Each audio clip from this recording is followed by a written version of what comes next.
Welcome to Archive Obscura.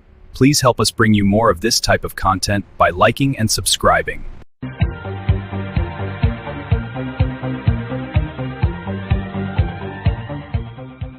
Welcome to Art Bell Somewhere in Time. Tonight featuring Coast to Coast AM from December 15th, 1995. From the high desert and the great American Southwest, I bid you all good evening and good morning, respectively, across these time zones, stretching from the Tahitian and Hawaiian Islands and visions of candy canes, all the way across to the Caribbean and U.S. Virgin Islands. Got it right that time. Down into South America and north, we believe, all the way to the pole. This is Coast to Coast AM, and yes, we're live talk radio all night long. We go eclectic this morning. My guest is going to be David Kagan. What a great surprise it was. As you know, I'm a great science fiction fan. I guess everybody knows that by now. Only we're going to mix a little science fiction with a little science fact. David wrote a book called Sunstroke that I had read some number of years ago. It was actually one of my favorites in the genre of the Andromeda strain. Genre, yes, but certainly a different kind of book.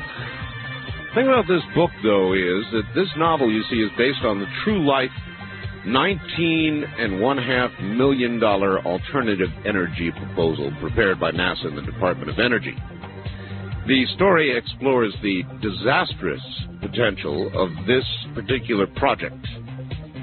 Someday it could certainly be fact, and we'll find out how far they're going with it or intend to go with it, and exactly what it's all about. But I can tell you this much. As you know, we need alternative energy very much, and some people work on cold fusion or zero point energy and, you know, various machines. Well, this is a real project to put a satellite in orbit where, of course, without the dense atmosphere, why you can collect sunlight in a very, very efficient manner and convert it to energy. Then, of course, you've got a problem of how to get it down to the Earth. You can't run a cable, so what you can do is send it by microwave. And that is how Sunstroke begins. He's written another book as well, and we will explore that. So it'll be a science fiction-laden, fun kind of morning this morning, and I think you're going to enjoy it. Stay tuned, because that is coming up next.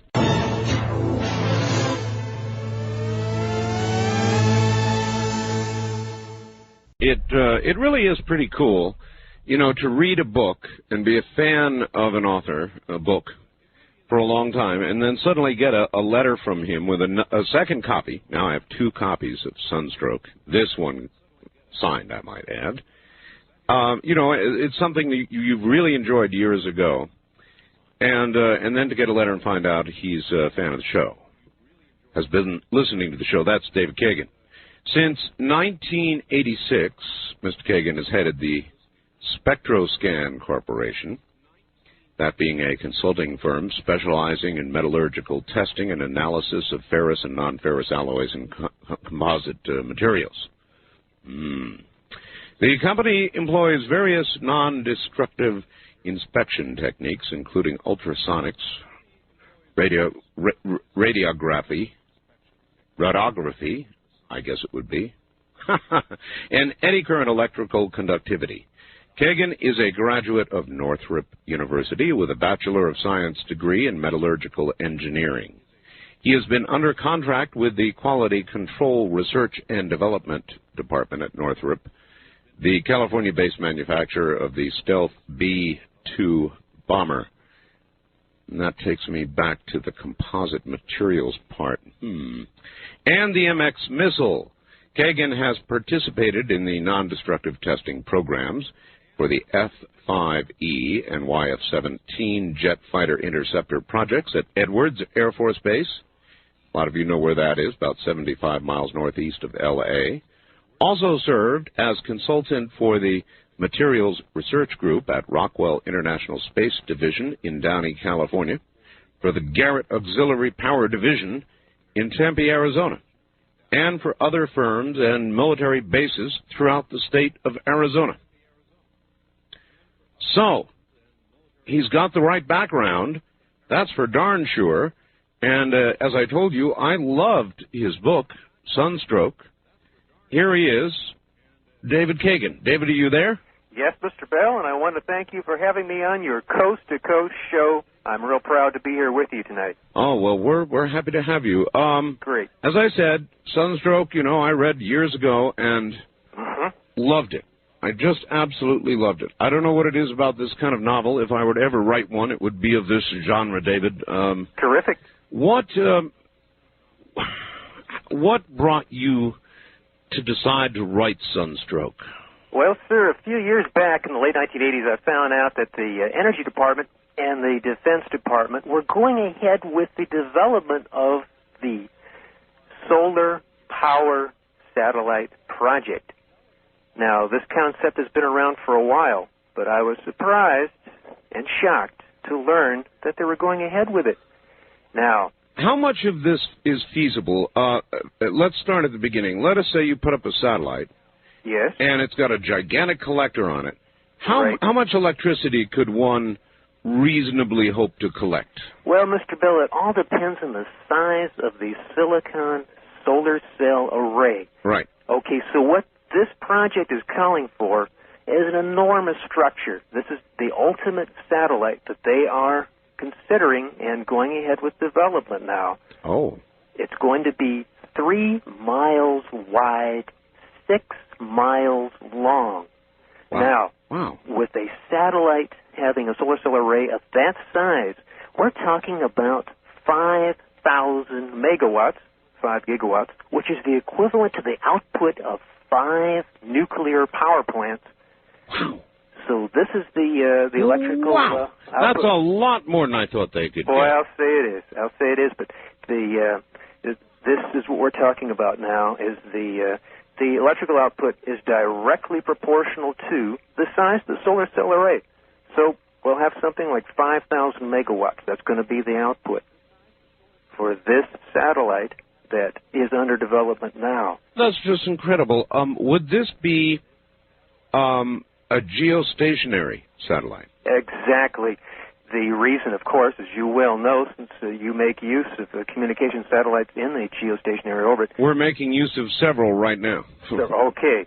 You well understand, and for your listeners, I'll just elaborate a little bit more, is that, as you have mentioned over the air, the satellite in geosynchronous orbit will be exposed to basically perpetual sunlight on a 24-hour basis. And by the way, we ought to start by adding that another great science fiction writer, Arthur C. Clarke, prophesies the existence of what is now known as the Clark Belt, which is a certain distance from Earth, and when you get out at a certain distance, the satellite, with respect to Earth, is traveling at exactly the same relative speed. So that's right. It stays over one spot on Earth. Yes, it's in a fixed orbit, and in that orbit, it's exposed to perpetual sunlight, which means. No, wait. Now I'm stopping you again. Just before we get to that, go right ahead.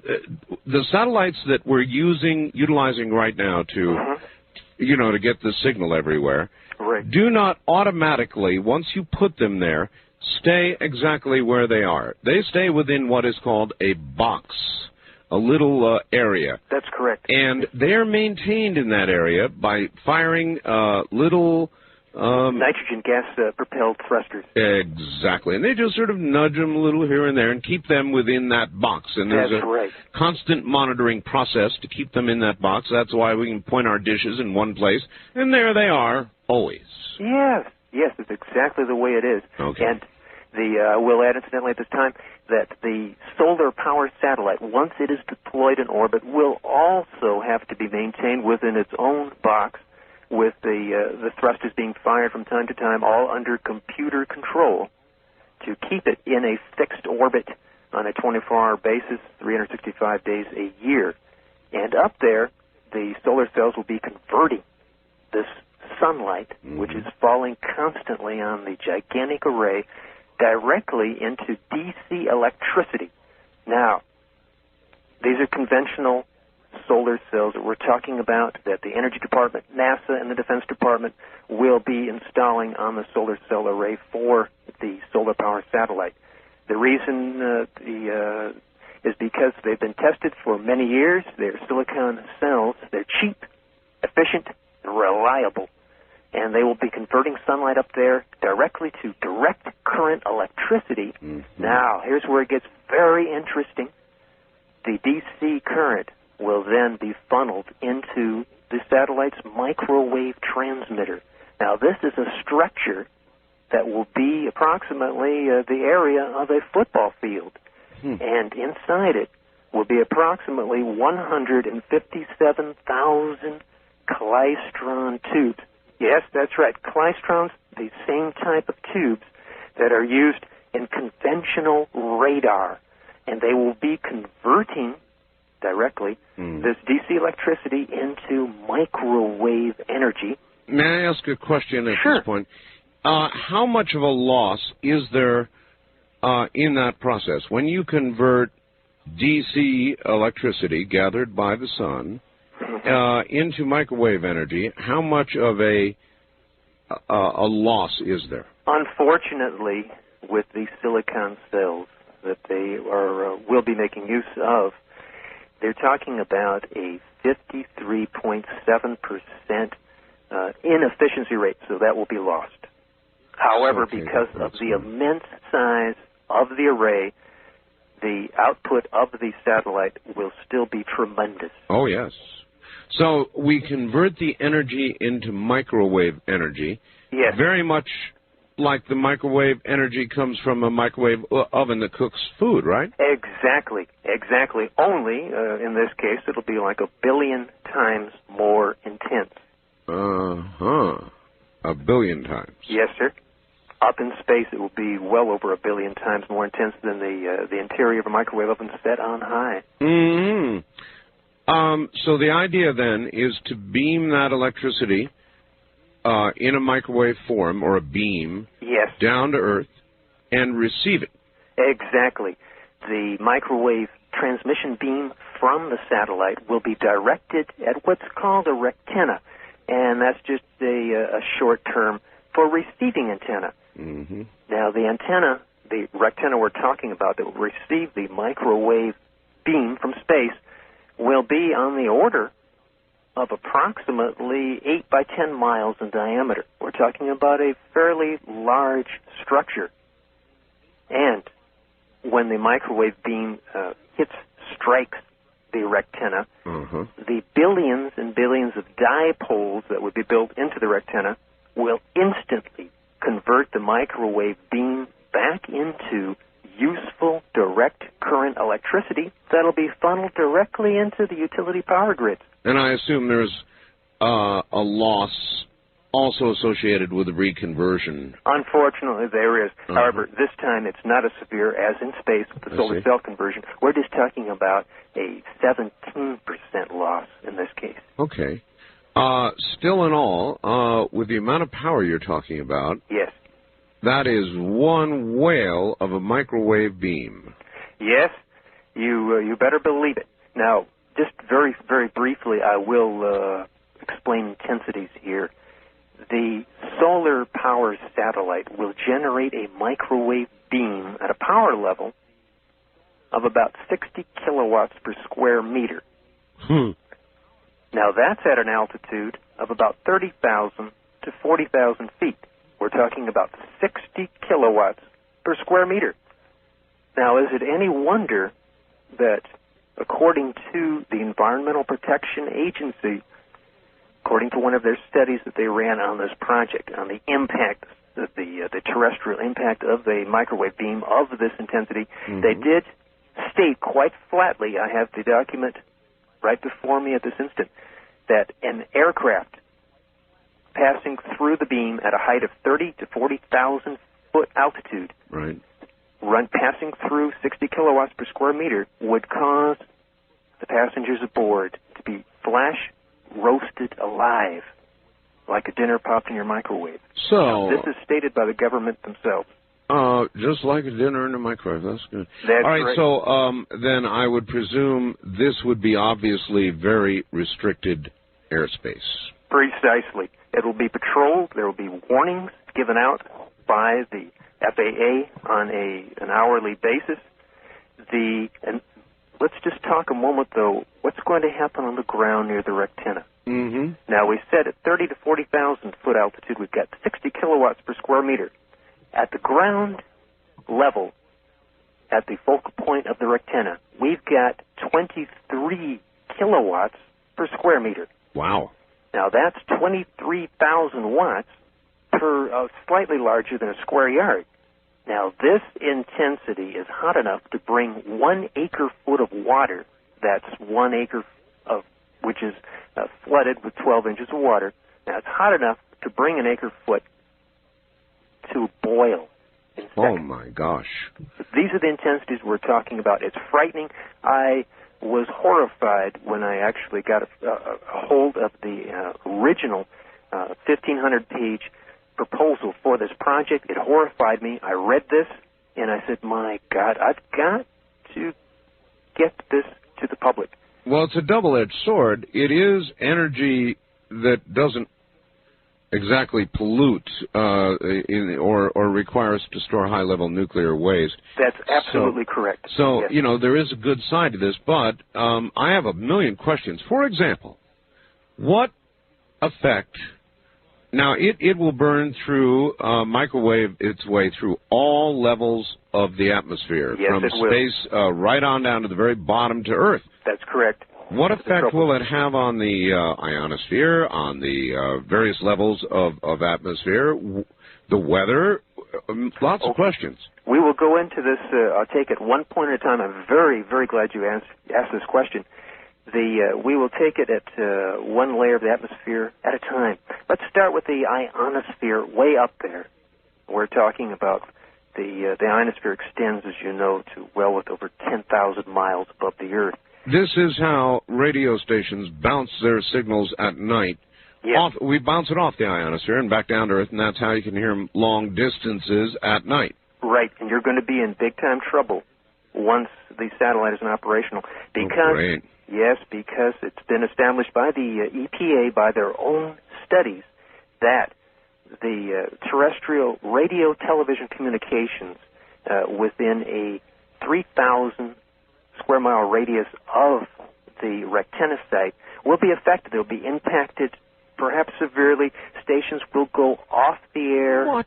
Yes, and the way to get around that, according to their proposal, is a system of time schedules will be arranged where stations will be allotted a certain amount of time in that radius to broadcast. The rest of the time, which will be most of the 24-hour period, no broadcast will be possible. Now, this is pretty severe for... Oh, they can't do that. Well, sir, this is government. This is federal government, and as you well know, the Federal Communications Commission is part of our government, and they are the folks that are responsible for these restrictions. And, of course, they're going to be playing ball with the project. Well, I'll tell you right now, people at NAB are not going to like this one bit. Absolutely not. They're going to be very upset. A lot of folks will be upset. I will be upset if I cannot hear you. I will be upset if you cannot hear me. I had no idea that it would have this effect. Egad, zooks. It is something that is says. being kept under wraps because it's a negative effect. But, I would say so. Listen, David, we're at a break point. I've already heard enough to depress me. AM radio down the tubes, huh? You've got to be kidding. You've really got to be kidding, but I have a feeling he is not. His name is David Kagan. He wrote Sunstroke. I guess you better enjoy AM radio while you can. You're listening to Art Bell, Somewhere in Time. Tonight featuring a replay of Coast to Coast AM from D.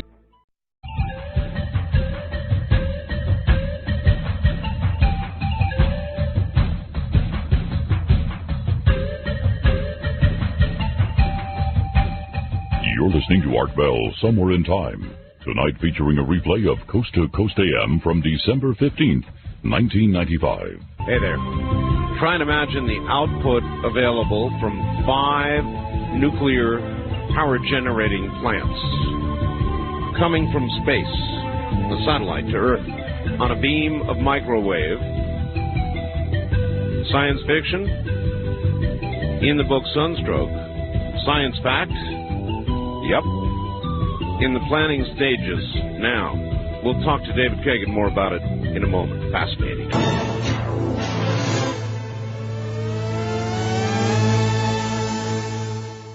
Back now to David Kagan. Hi, David. Yes, Mr. Barrow. Okay. So...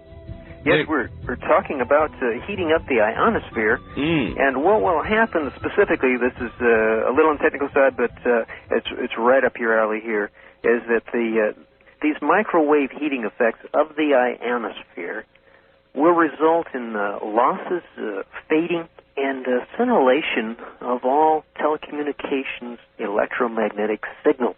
You mean like ham radio operators and broadcasters, and how dare they do Exactly. this? That's exactly what it is.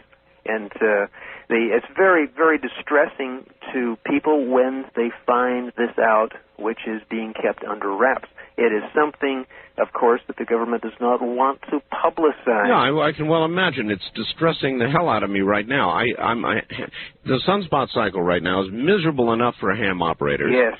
And to heat the ionosphere and foul it up, they better not. That's all I've got to say. I'm in total agreement with you there. It may, however, be something we'll have to live with. But let's follow this highly intense microwave beam as it travels through the other regions of our atmosphere. We already see that the effects on the ionosphere will be severe. Now, what will happen when the microwave beam reaches the troposphere, which is where our weather originates? Right. All right. So what's going to happen is that there will be a modification of cloud dynamics and precipitation within the troposphere. Now, that might sound on the minor side until you think about it for a while, that a modification of cloud dynamics. What does that mean? Exactly.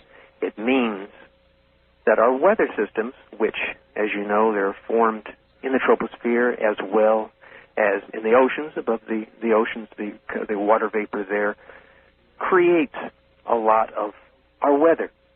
But our weather ends up in the troposphere. That's where our clouds form that rain down on us. That's where the winds form, the jet streams within the troposphere. Oh, yes. And they're talking about heating it up. Great.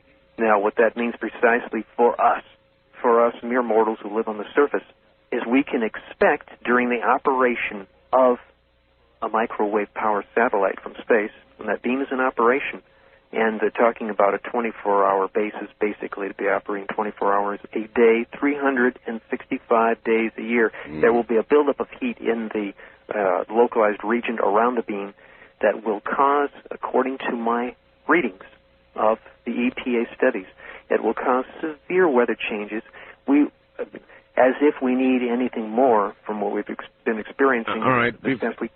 Before we leave this aspect of it, David, there's a project going on up in, as you know, Alaska. I know you must know about this. Sure, the HARP project. HARP project. Did you hear my interview about HARP the other day? With Dr. Nick Bagage? I certainly did. I certainly did. All right. HARP is sort of doing the reverse of what would be done in Sunstroke. The effect would be the same, I presume, on the various levels of atmosphere. Yes. They would heat. They're going to try to heat the ionosphere. Now, yes. Now, are they doing that in part to test what will occur should we go ahead with the satellite operation? I would say, Mr. Bell, there's a strong possibility this is the case in Alaska. I will tell you this. This is a certainty. This is a recorded fact. This can be checked. In 1983, that long ago, the Arecibo, that's Arecibo, the radio telescope observatory in Arecibo, Puerto Rico, which is the site of the largest radio telescope in the world. Mm-hmm. They made use of that optical, the instrument itself, to broadcast a high-frequency, high-intensity radio beam to the ionosphere to heat it in the first of a series of tests by the government to determine the aspects, the impact of a solar-powered satellite microwave beam on the ionosphere. Now, the Arecibo test was run at 1/100th the power of the most minimal setting power level of the solar-powered satellite. However, it did impact the ionosphere to such an extent where, yes, it did interfere with localized telecommunications broadcasts. Now, what Dr. Begich is talking about with the HARP project, yes, it is very similar to what was done in 1983 at Arecibo, Puerto Rico. And only I understand, because of the lapse of years, that the radio frequency technology has increased. It has been developed to a greater degree than it was in 83 with the radio telescope there. And they may be achieving far higher power levels than they did at Arecibo. If that's the case, then I would say for sure it sounds like it is in conjunction with tests for the solar power satellite project. Okay. David, last night, I don't know if you got a chance to listen late in the show, we began early talking about the man at San Francisco General whose immune system has been destroyed. Yes. It is being replaced with a baboon, ejection of baboon white cells that would then grow into a baboon immune system for this human being, and baboons are, immune to AIDS. Now, the scientists on ABC that were quoted on ABC last night began to say, after the fact, thank you very much, that, well, yes, this could be a slate wiper, or, there could be a danger that there would be something released to humanity that would affect all of humanity. And I kind of sat there saying, hey, somebody could have asked us before they went ahead with this. I mean, what if it does go wrong? Exactly. I agree with you 100%. Nobody debated it. Right. So same thing here with HARP or with the solar-powered satellite. Yes, they are just pressing with it, going ahead with it. And do you know why? Why? It's money. Money is involved. In the case of the solar-powered satellite project and HARP, I really don't know what's involved as far as finances with HARP. But in the solar-powered satellite project, we're talking about billions of dollars. And who is receiving these billions of dollars from the federal government? Of course, the contractors. It's money, and the defense industry lobby, the U.S. Defense Department, is in on the SPS solar satellite project. And it's money. Money makes the world go round. Money is what's responsible, partly, for the pressing of these projects on us, on the public, whether we want them or not, because these decisions, let's face it, they're made on, higher levels than we're living on. And the great sums of money are involved. Great power is involved. And, well, sure, we have elected officials. We go and we vote these officials in, but they're under terrific pressure themselves. You really can't blame them too much until the next election, and if you're upset with these decisions, vote them out. Okay, but what we're talking about here is something that may easily affect all of mankind. In other words, either that's right. Broadcasting, long-distance broadcasting, ham radio broadcasting, commercial broadcasting disappears in effect, or, worse yet, the weather changes, and we've already got a lot of suspicious activity going on with the weather right now. We certainly do. So for all I know, they're out there tampering, flipping HARP on and off now. Could very well be. We do not know until we can, eventually, I imagine, we may have access to the HARP files, these solar power satellite files, eventually, maybe, in 50 years from now. But in the meantime, we will have to put up with these projects, as far as I can see for the time being. They are set, they're in progress, they are funded. They're going through, and all we can do is try to learn as much as we can about them in order to protect ourselves and our families. in the event of a malfunction. All right. Back now to the subject of your novel, Sunstroke. Now, Yes. if this satellite was put up in place, or when it is, Right. as we all know, nothing ever goes wrong with satellites. Well, that's not exactly the case. I know. Right. Matter of fact, it was I think it was a Chinese satellite that plowed into the ocean the other day. Yes, unfortunately, it's another one of theirs. It's either the Russians' ancient airing satellites or it's the Chinese. Ours very seldom, but once in a while, boy, we get a doozy. What one has to visualize is this intense microwave beam coming down to Earth, one that would fry people like a microwave oven if they were to fly through it in an airplane. In an airplane, or if they were inadvertently drove onto the rectenna site or walked onto the rectenna site. Well, let's assume they've got a nice fence up and guards. And guards, yes, sure. that will be the case, yes. of course. The problem is, should the satellite lose its thruster capability, or they would lose control of the output of the microwave, exactly, and the satellite began to wander a little bit. Right. Let's talk about this for a few minutes here. This is a subject that's very dear to me, one that I did investigate thoroughly for Sunstroke, the book, and a subject which the proposal by the Defense Department and the Energy Department and NASA has not answered to my satisfaction. Let's talk about just how safe a solar power satellite would be in orbit above us. Even if you didn't cook the ionosphere, ruin broadcasting, Exactly. or change the weather, Right. and it worked, how else might it be dangerous? Well, the Energy Department claims that the solar power satellite has an inherently fail-safe system that, in an emergency, will automatically defocus the microwave power beam to a harmless level, and they call it a fail-safe system. Now, I know for a fact that you've seen the classic movie called Fail-Safe. Of course, You many read the times. book by Eugene Burdick. And you'll understand why I shudder whenever I hear the term fail-safe. It usually means just the opposite. But very briefly, let's look at the satellite's fail-safe system. I'll be a little technical. Just I hope your listeners can bear with me. All right. I will explain it in simple terms as I can.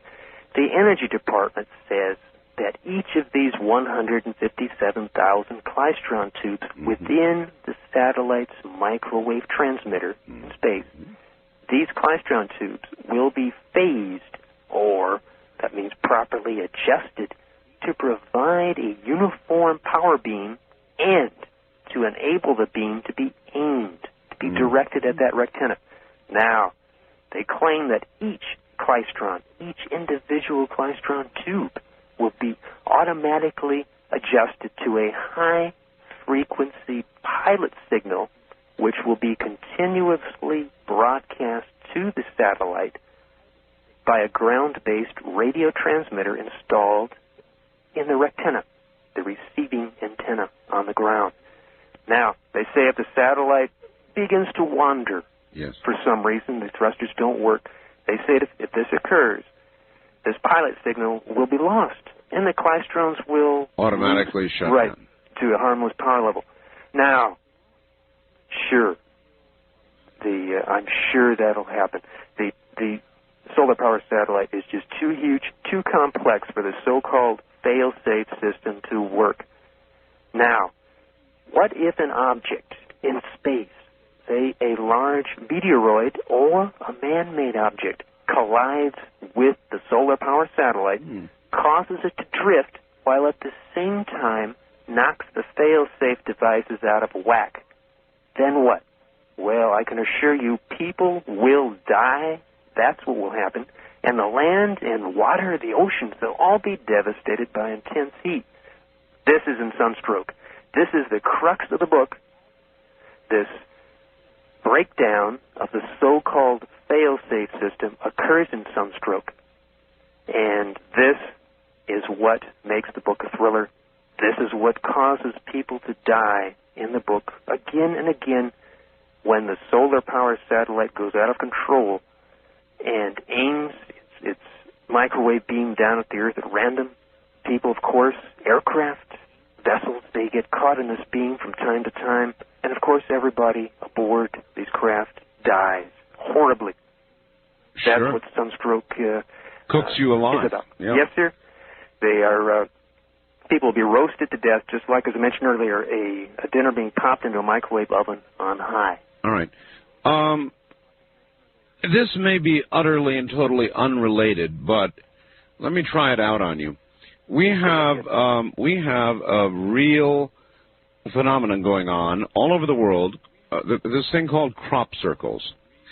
And yes, indeed. Isn't that something? Yes, it is something. And despite the fact that Doug and Dave admitted having a chain and a board and faking some of them in England, they're occurring all over the world. And the analysis done on the wheat in these crop circles shows that there is a molecular change that can only be duplicated in the laboratory by microwaving. You could actually take wheat, break it off, microwave it, put it in a microwave oven, cook it, and you get similar molecular changes as what they find in these crop circles. Now that leads to an obvious question about somebody with some sort of satellite up there. Yes, I'm so glad you brought this subject up, Mr. Bell. If you remember, of course, Sunstroke, the novel, the first chapter begins with a crop field that is devastated by the microwave beam. And yes, I do firmly believe that tests of a solar power satellite concept that have been going on these last few years by the United States, by Japan, by Russia, and by France in space, orbital tests, may very well be responsible for these crop circles, since these crop circles have mysteriously appeared are in great profusion just during this last decade. Without ever anybody being caught out there making them. And besides, a board and a chain do not create the molecular changes that microwave do. So that's right. So it occurred to me that, gee whiz, folks, maybe they're up there with satellites. The only thing is, everybody's got to know, the even well-intended satellite energy system would not be the only obvious use for the ability to cook the ground or water or people or anything below it. Obviously, it could be a weapon. Yes. And this is a subject that is very unpleasant, but one which I have found out to be true. And that for the past 11 years, the United States has been testing point-to-point microwave transmitters in space aboard the space shuttle. We have? Yes, sir. A limited space-to-ground test was conducted in April 1993, January 1994, and just last May. These tests involved a very small solar-powered satellite codenamed Spartan, which weighs 2,800 pounds. It's about the size of a very large air conditioner unit. Now, these tests are classified. You're kidding. This has been going on, and as I say, the satellite, the small test satellite, codenamed Spartan, and the current plans that are going now on the drawing boards at the Defense Department call for the construction of a large solar power satellite, which will be built alongside the new space station, which is about to get underway. This is how it will be done. The space station will be built in orbit on time. It will be ready and online in the year 2002. It will be done. At that time, components for a large solar power satellite will be hoisted into low orbit, constructed by astronauts, and lofted into a higher orbit for some very serious space-to-Earth tests. Now, by a large satellite, what I mean, 10 megawatts of microwave energy will be produced by the satellite, which is enough to power about 10,000 homes on Earth. This is the power outage that they're talking about. And that, as I did mention, tests of this system in various pieces, various portions, have been going on for 11 years. For instance, the April 93 test of the Spartan, it involved not only the Spartan satellite, which generated the microwave beam in space, but it involved a 30-centimeter diameter target satellite, which was attached to the Spartan by a tether. Now, this target satellite acted as a antenna in space, and it did supply a certain amount of electricity directly to the space shuttle. I did hear something, David. We're at the top of the hour. We've got to hold on just a moment. We'll be right back to you. Author of Sunstroke. My guest is David Kagan. Is it science fiction or is it real? You're listening to Art Bell Somewhere in Time on Premier Radio Networks. Tonight, an encore presentation of Coast to Coast AM from December 15th, 1995.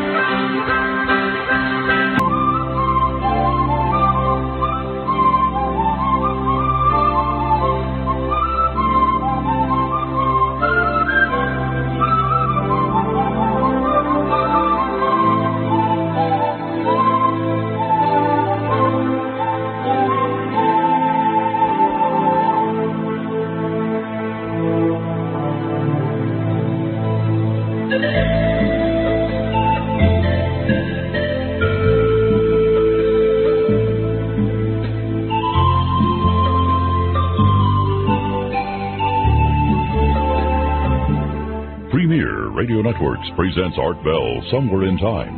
Tonight's program originally aired December 15th, 1995. My guest is David Kagan, author of Sunstroke. What is Sunstroke? It's a novel, science fiction. I'm sorry to say, based on science reality. The proposed alternative energy idea prepared by NASA and the Department of Energy, one they are planning, apparently, to deploy. This giant collector of energy in space that would be miles in size, collect energy directly from the sun 24 hours a day, converting it to microwave energy and beaming it back to Earth. Now, sounds like a good idea, the output of 5 nuclear generators, till you begin to pick it apart a little bit. And, of course, NASA and everybody's saying nothing can go wrong. Nothing can go wrong. David Kagan has been in the aerospace industry now for years and years. We'll get to his qualifications again next hour, but he's well qualified to be speaking on the subject he's speaking to us about. And we're touching on HAARP. We're touching on a lot.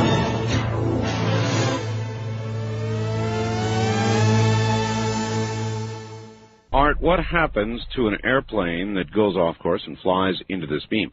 Of course, we covered that in the last hour. Instant incineration. And what about birds? Also, if the direction of the beam is accidentally shifted to Pahrump, Nevada, you won't need to worry about amplitude modulation reception. This is not funny. Art. And then Art sent me a second fax and said, hey, you stole my questions. Well, Art, I just now got your fax. It's not here. It's in the other room. So I did not steal your questions, Art. They are the obvious. The one you do add, though, is about birds. And while you might restrict airspace, certainly, for airplanes to ensure passengers are not cooked like a TV dinner flying through this proposed beam, what about birds, David, wouldn't they sort of get fried? Yes, Mr. Bell. Unfortunately, very unfortunately, I might add, we can probably expect to be losing many dozens of species of different birds that are inadvertently caught in the microwave beam from space. This is most unfortunate. It will occur. It did happen in the Sunstroke novel. Seagulls got caught. Yes. And they were roasted to death instantly. Most unfortunate, it will happen. All right. Art, this device has far too much potential as a weapon to be overlooked by the military. Welcome to the age of directed energy weapons. What would be the effect should this be actually aimed, focused at a city, or accuracy permitting a tank or an infantryman or a whole field of them? All right.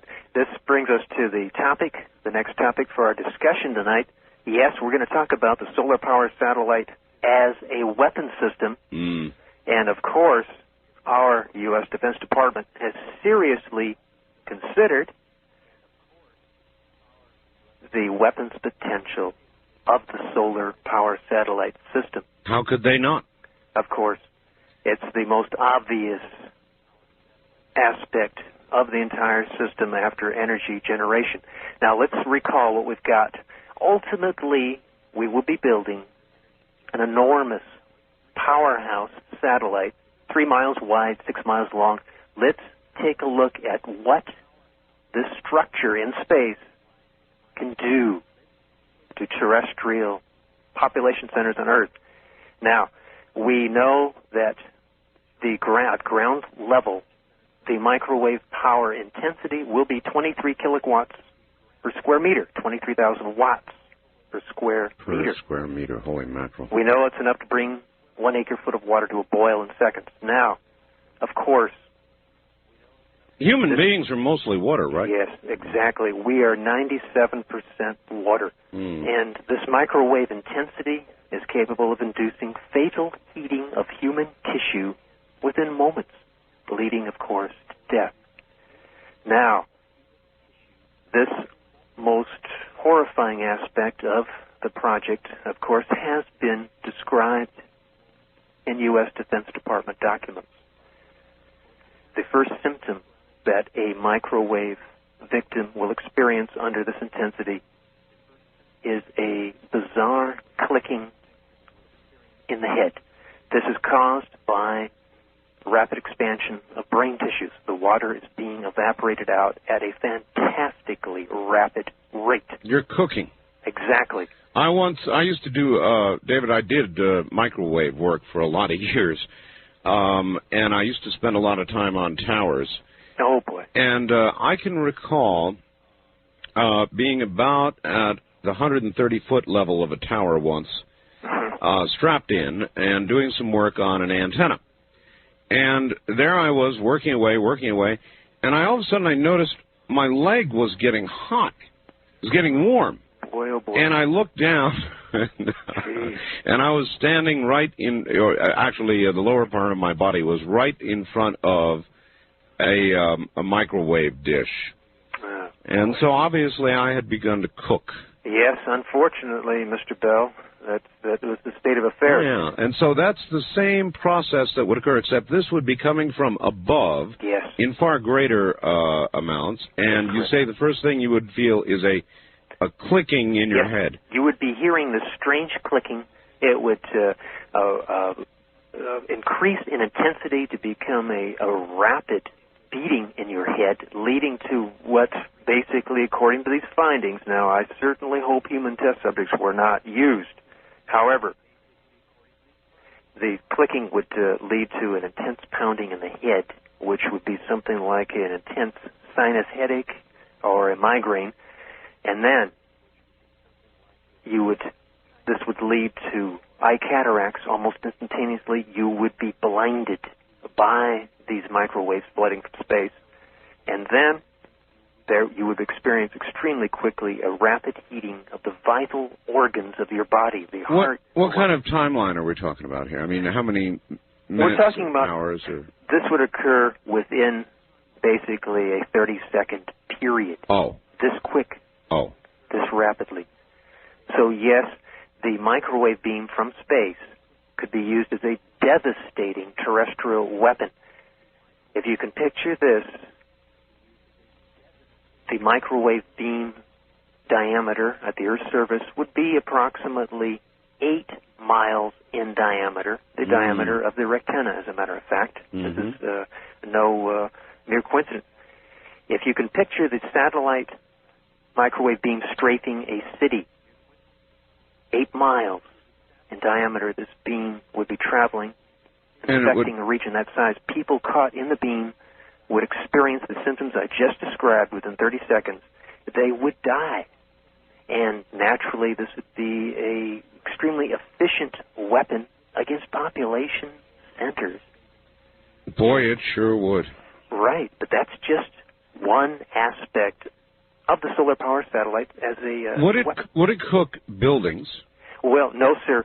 The solar power satellite as a weapon would be far more effective than the so-called neutron bomb, which is the cleanest of all the bombs, and it was touted as, a terrific, efficient atomic bomb because it did not destroy buildings, it killed people. Right. However, it rendered the buildings uninhabitable for decades because of the radiation levels involved. So this wouldn't do that. This would cook all biological matter, and anything with moisture in it would cook right out. But exactly, the buildings would be safe, intact. The buildings would not be ionized because we are not talking about ionizing radiation, right? As opposed to all nuclear weapons. They are all ionizing radiation. We're talking about just pure electromagnetic radiation, high-intensity radio frequencies, just souped-up versions of what you use to broadcast. It's the same exact principle. All right, so that people understand how serious this is, your novel, and it is a science fiction novel based on a real project. That's right. Apparently, they tried to stop you from publishing. Dr. Peter Glaser, is it? Yes. The man who developed the satellite project? Exactly. How did he try to stop you?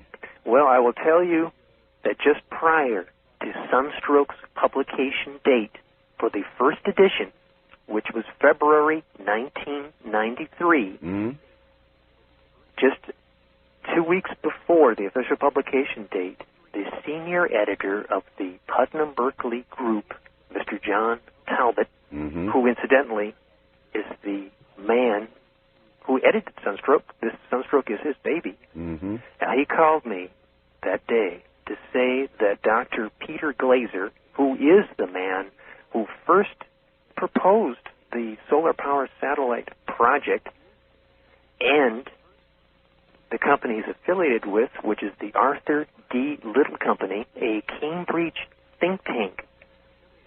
Now, Senior Editor John Talbot called me to say that Dr. Glaser and Arthur D. Little had contacted Berkeley, my publisher, directly, and that they're trying to suppress the publication of the book of Sunstroke. Now, Dr. Glaser and Arthur D. Little's attorneys threatened lawsuits against the Putnam-Berkeley Group and myself. Really? Yes, that is an established fact. However, our attorneys correctly determined through the legal process that the solar power satellite project is public domain. So Dr. Glaser and Arthur D. Little were forced to back off because it's true, it is public domain. Well, I'm sure their concern was monetary. Exactly. In other words, if the public realizes what could happen with this, yes, and they get wind of it and they decide they don't want it and put on pressure, funding might dry up. Who knows what could happen? That's precisely the case. Money, vast quantities of money, in fact, billions are involved here. There was great pressure put against my publisher, the Berkeley Publishing Group, and myself. We persevered, and I'm happy to say that the power of the free press prevailed. We won. We won a hard-fought battle. We were sweating. We wanted that book out. Berkeley was behind me 100%, and we had to fight tooth and nail against the forces of Dr. Glaser and Arthur D. Little. Of course, they're probably, it's like an iceberg. They were just at the tip of it. Who knows what lay beneath them. All right, your book is about to become a movie, isn't it? That's right. I'm very happy to say, very, very happy, that the Sunstroke motion picture rights were sold over the summer. And there's a story behind this. I'd like to elaborate on it just for a few moments. Sure. At one of my book signings last year, it took place at Scribner's bookstore in Scottsdale, Arizona. It was there that I met a gentleman named Martin Wiley, who was very interested in the book. He came up, waited in line very patiently. This man is very intense, look to his eyes. He was very interested in the book. He asked me specific questions about the project, the True Life Solar Power Satellite Project. He asked me specific questions about the publishing history of the book. At that time, it had gone through 3 editions already. And he was very interested at that. Now, this is something that most folks at my book signings, they just don't mention. He was interested. His name is Martin Wiley. I signed the book to him. Now, as it happened to be, he is the executive producer of Under Siege 2 Dark Territory, starring Steven Seagal, one of my favorite motion pictures. I loved it. I saw the premiere of it here in Phoenix last summer. It's a terrific film. Martin Wiley loved Sunstroke, and he contacted my agent, Nancy Love, in New York. So he was shopping you. Well, he was coming down, and he wanted to talk to you about a movie. He was in town, from what he told me, he was in town to meet with the director of the Arizona Film Commission to help out with some shootings, some local shootings for Under Siege 2. Mm-hmm. And he stopped by the store. It was nearby. It was convenient, and he saw the book signing going on. Thought he'd better check it out. He did, and he really loved the book. Got a hold of my agent last summer, and he wanted to buy the motion picture rights. Now, since then, I have written a scene-by-scene breakdown of Sunstroke for a film for him. Now, this is called The Treatment for a Screenplay. And as I say, it's a scene-by-scene breakdown according to the book, right, and within the somewhat limited framework of even a major Hollywood production. It's a realistic, practical telling of Sunstroke to the film medium. Sunstroke envisions an accident where the satellite begins to go wild and begins to cut across the land. But wouldn't another scenario be the military use of the technology? Yes. Make a great novel. Yes, it would be. The Sunstroke does touch on that. The movie will touch on it a little bit more. And there's a character in the book. His name is General Dean Stratton. In the book, he is the general who makes the decision in the Defense Department to utilize the solar power satellite as a weapon. Mm-hmm. He will be featured in the film, as will the head of the Aerospace Corporation, North Space Industries. The man's name is Everett Knorr in the book. He is based, of course, on someone whom you do know, and you have had his son guest on your show numerous times.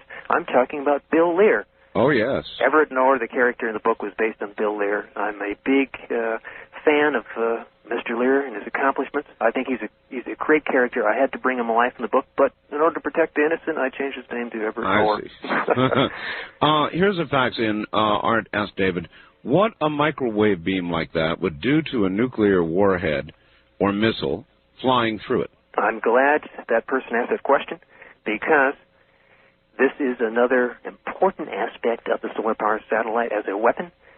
Let's talk about the missile carrier. It would completely neutralize all electrical systems on board the missile, render it useless. It would prevent the uranium sources from coming into contact in the warhead itself. Oh, my. Because they are not spring-actuated, no, sir. They are electrically actuated. So, yes, it would completely neutralize a missile. This scenario will appear in the motion picture. Well, then that's part of Star Wars.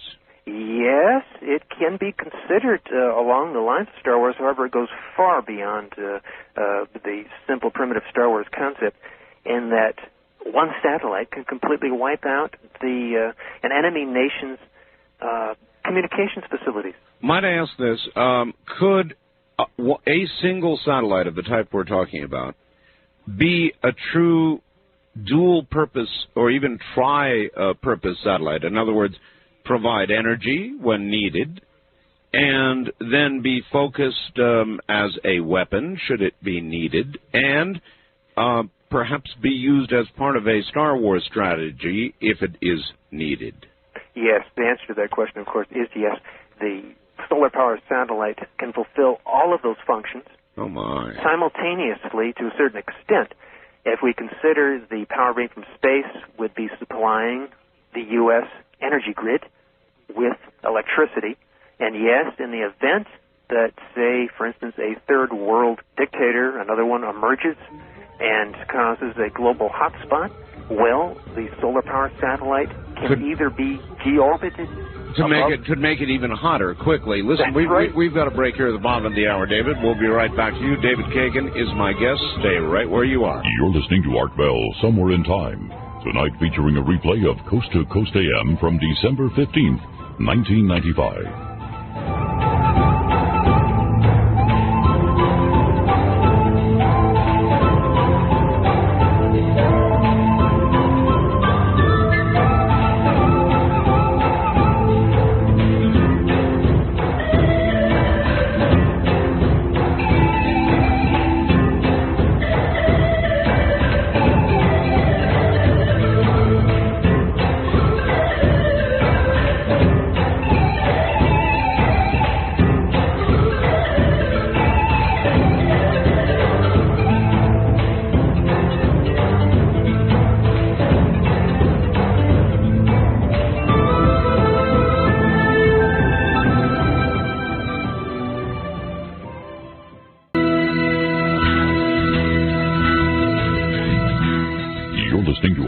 Somewhere in Time on Premier Radio Networks. Tonight, an encore presentation of Coast to Coast AM from December 15th, 1995. Okay, here I am once again. A solar-powered satellite actually being planned for eventual deployment with our shuttle. Something that would collect energy, beam it back to Earth in the form of microwaves to be collected by resonant antennas on the ground. And they say nothing can go wrong. And I'm sure they say it wouldn't be a weapon, but how many of us believe that? Hold up your hands out there. We'll get back to David Kagan and his book, Sunstroke, and we're going to go beyond here in a few moments, and then, yes, we'll get the lines open.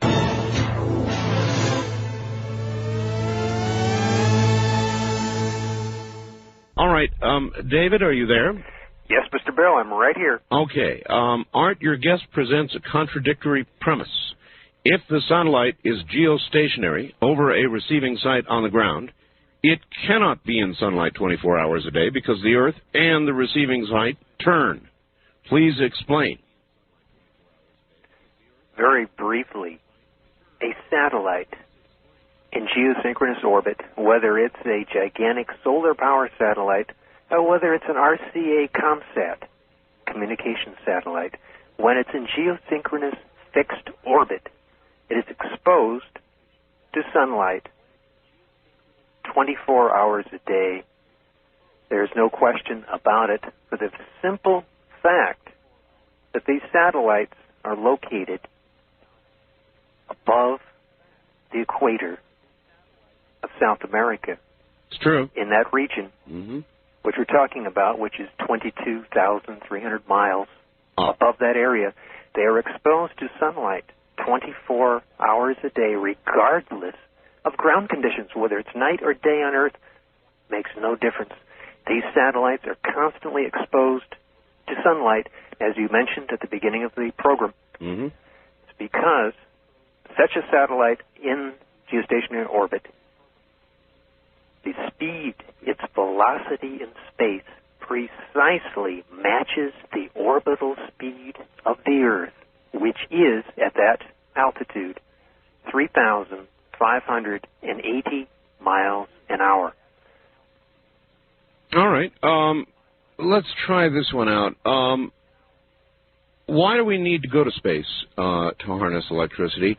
Can that not be done here on Earth? As you know, they're experimenting with cold fusion and all these other processes, zero-point energy they talk about. And fusion. And fusion, so on. Right, yes. right. Exactly.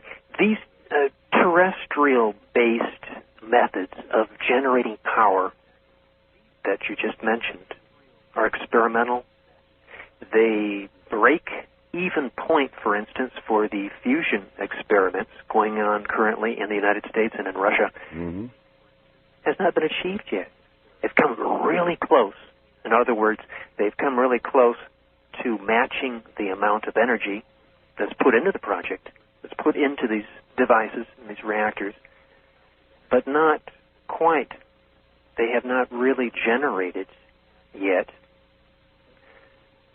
energy greater than the input. Yeah, you hear a lot about it, but Right. I've yet to see an actual demonstration. We'll get a lot of argument about that in the call about let's Mr. talk- Newman and a lot of people. Right. Let's talk real briefly about ground-based solar collectors. These are terrific. We live in the great Southwest. We live in a wonderful desert region of the U.S., which is exposed. I believe we have far more days of sunlight than anywhere else in the country. We're proud of it here in Arizona. I'll tell you, I love the sun. Well, same here. I've got solar panels on my roof. Great. That's terrific. And we've got a solar hot water heater, and it's powered by the rays of the sun. But at night, the water goes cold because no sunlight will reach That's right. these blackened panels. No sunlight will reach your solar cells. Right. The best I can do is charge a battery. Right. So the solar power satellite being exposed perpetually to 24 hours a day worth of sunlight, right then and there we see, it's real practical to have something exposed all the time to sunlight. There is no night in that area of space that we're talking about, geosync orbit. There are no clouds. Occasionally, for instance, today it got cloudy here in Phoenix, and not much sun came down. It was cold. All of a sudden, we went from very warm temperatures, which are abnormally warm, I might add, Same here, to cool winter weather. So these are the reasons why it's far more productive, as you've said, in space to locate a solar collector. Okay. And there's no comparison between ground-based... Would we see anything? If you were near this beam or observing it, would you actually see anything, or would it be to the eye invisible? I'm glad you asked that question, Mr. Bell, because, as I mentioned earlier in the show, the solar power satellite microwave beam is basically just radar, only it's souped up, far more intense than normal radar. Now, I've had the exceptional experience of being at Luke Air Force Base, which is located just about 20 miles from here in Tucson, Arizona, and Luke maintains an array of ground-based radar units. Of course, this is a major Air Force base. Sure. And now I've been there at night on an inspection tour of their T-38s, the trainer jets. I've been called in to do some troubleshooting, do some ultrasonic testing. And during the nighttime hours, I've been fortunate enough to observe their very large array of radar units.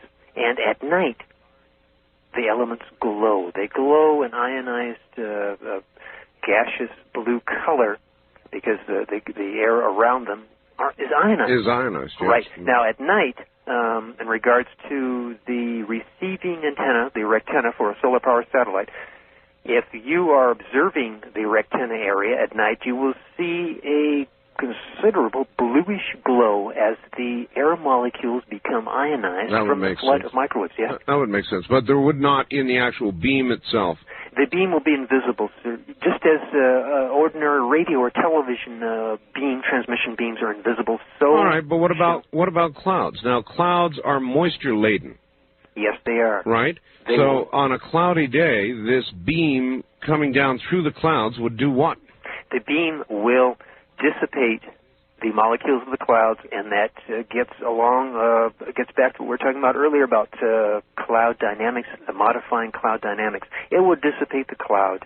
The intensity we're talking about will dissipate the water molecules within the cloud. And however, you will see in the daylight hours, if it is an overcast day, you will see a breakup of the clouds by the microwave beam. Now, this is established fact. This did occur just during that Arecibo radio telescope facility test, ionospheric test that was conducted in '83, and it probably occurred in Alaska with the HARP project. With the HARP project, which if there were any ground-based observers that were able to report the fact to the press, it would have been observed.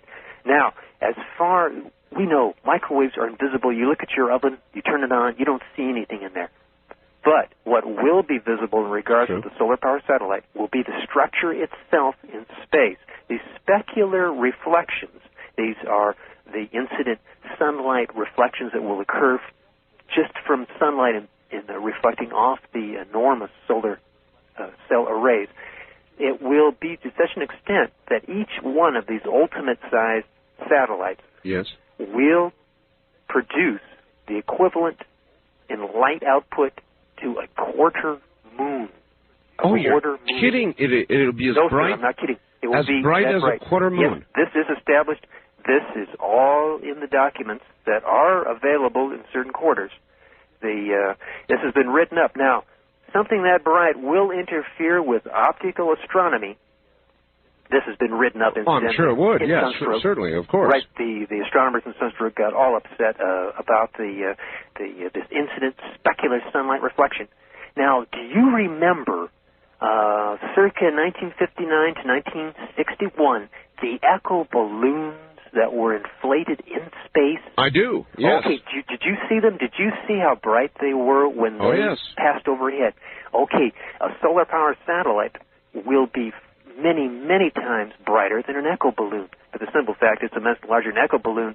The final size that they did inflate was 100 feet in diameter. Now, that's right. enormous. That was a sensational feat. Imagine something just like that, at the flick of a button, expanding to 100 feet. It was sent up on a small scout rocket to an altitude of approximately 100 miles above the Earth.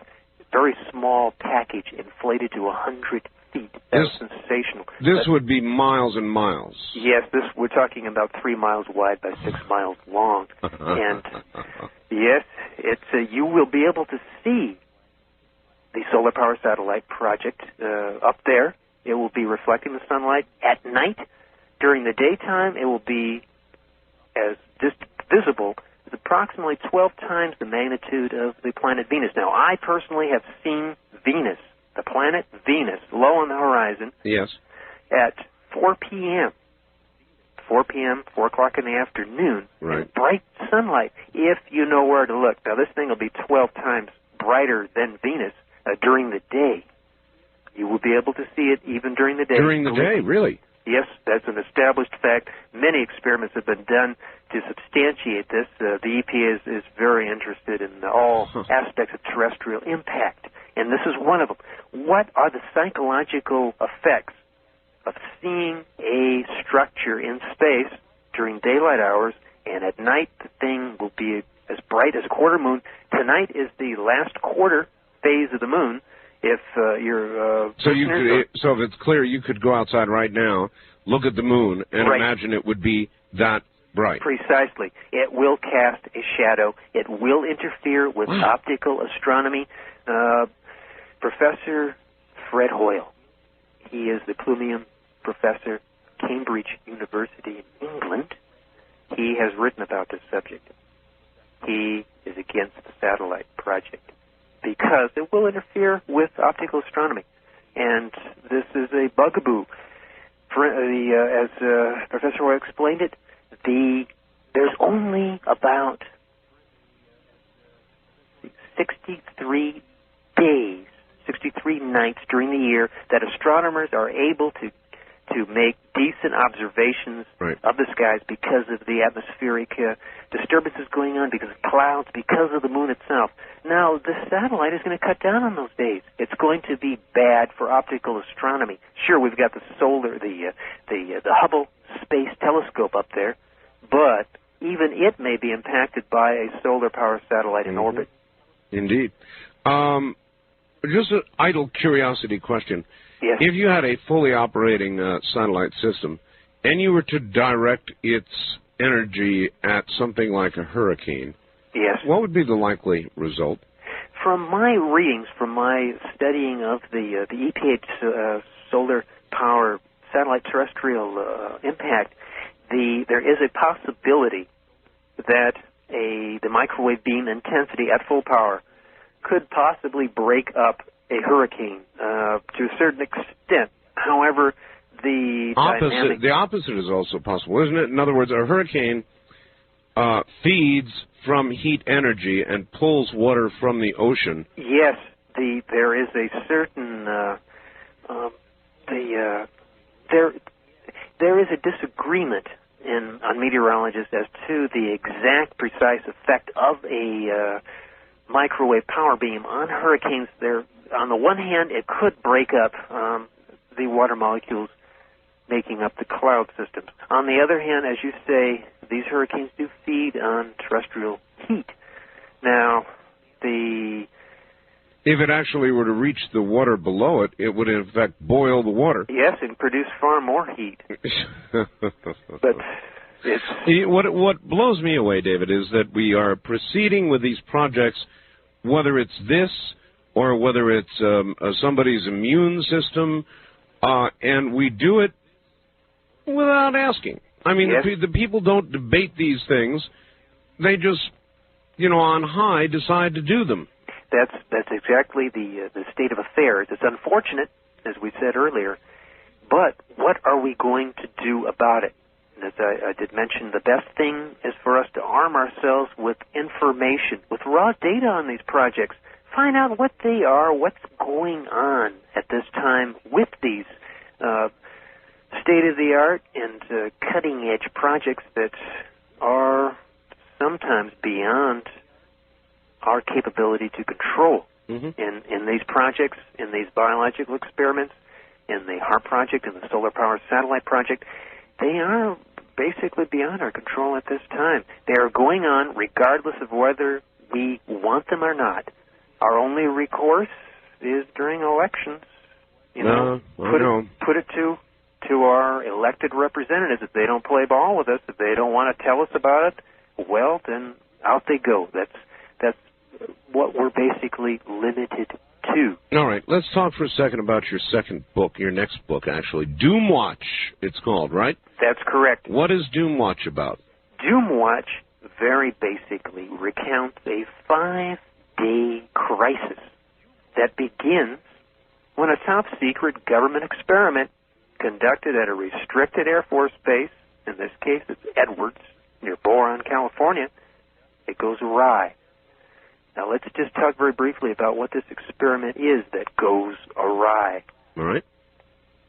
As you're well aware of, atmospheric scientists at UCLA and UC Irvine, they're exploring the idea and proposing a strategy to the government at this time of injecting into the stratosphere 2 exotic gases. These are chemicals based on the propane, ethane, and pentane molecules. And they're proposing that these exotic gases be released into the atmosphere to combine with the chlorofluorocarbons, mm-hmm. which the CFCs, which everybody knows is stripping away the ozone layer. Right. Yes, these exotic gases would combine with the CFCs to produce, supposedly, according to their studies, an extremely weak and environmentally safe solution of hydrochloric acid that would destroy the CFCs up there. And strengthen the ozone. Yes. Once this, according to their theory, once the CFCs are destroyed, are removed from the upper stratosphere where the ozone molecules are, where the CFCs are attacking them, once the CFCs are destroyed, are brought down to Earth in the form of hydrochloric acid, then the ozone molecules will be free to reproduce themselves very simply up there, and this would boost our ozone layer. Now, this is what they propose. Now, this project is very controversial. This is not just science fiction. This is this is absolute. Yes, sir. This is absolute reality. See, that's why I like the kind of science fiction I like is based on science reality, or it's just a step or two ahead. Right. And that's what you seem to write about. Now, I've heard about the project to try and restore the ozone layer. Right. They were going to send up jets or airplanes or something. They're going to release these exotic gases by KC-135 tanker jets. In fact, exactly. Right, they're planning on launching at least 100 of them all at once over a test area where the ozone has been depleted. Now, Doomwatch, which is based on this project, the area that they choose to release the gases is near Edwards Air Force Base, which is by Boron, California, where there is, unfortunately, a deterioration of the ozone layer above that region. Now, they're going to release, in the book, they release the jets over that area. Now, in reality, this project is very controversial because other researchers have calculated that there's a chance, a good one, that the release of these exotic gases could actually backfire and accelerate ozone depletion. This is what happens in Doomwatch. In Doomwatch, the KC-135 tanker jets are launched aloft. They release, discharge the exotic gases into the atmosphere above Boron, California, near Edwards. Yeah. Everything seems to go pretty well for a few minutes, but then an uncontrollable chain reaction occurs that produces a lethal acid rain. The first victims in the book are an old man, 3 runaway children. They are caught in the lethal acid rain. They die very quickly. However, the crisis escalates to nightmarish proportions when this chain reaction spreads and begins boiling away the rest of the ozone above the United States during a period of violent activity on the sun. Now, as you know, as all of your listeners know, the ozone layer above us protects us from deadly ultraviolet and other radiations from the sun. All right. Hold it right there. We'll pick it up and go to the phones in this next hour. My guest is David Kagan. He wrote Sunstroke. It'll be a movie shortly. His next book is Doomwatch. And we'll be right back. You're listening to Art Bell, Somewhere in Time on Premier Radio Networks. Tonight, an encore presentation of Coast to Coast AM from December 15th, 1995.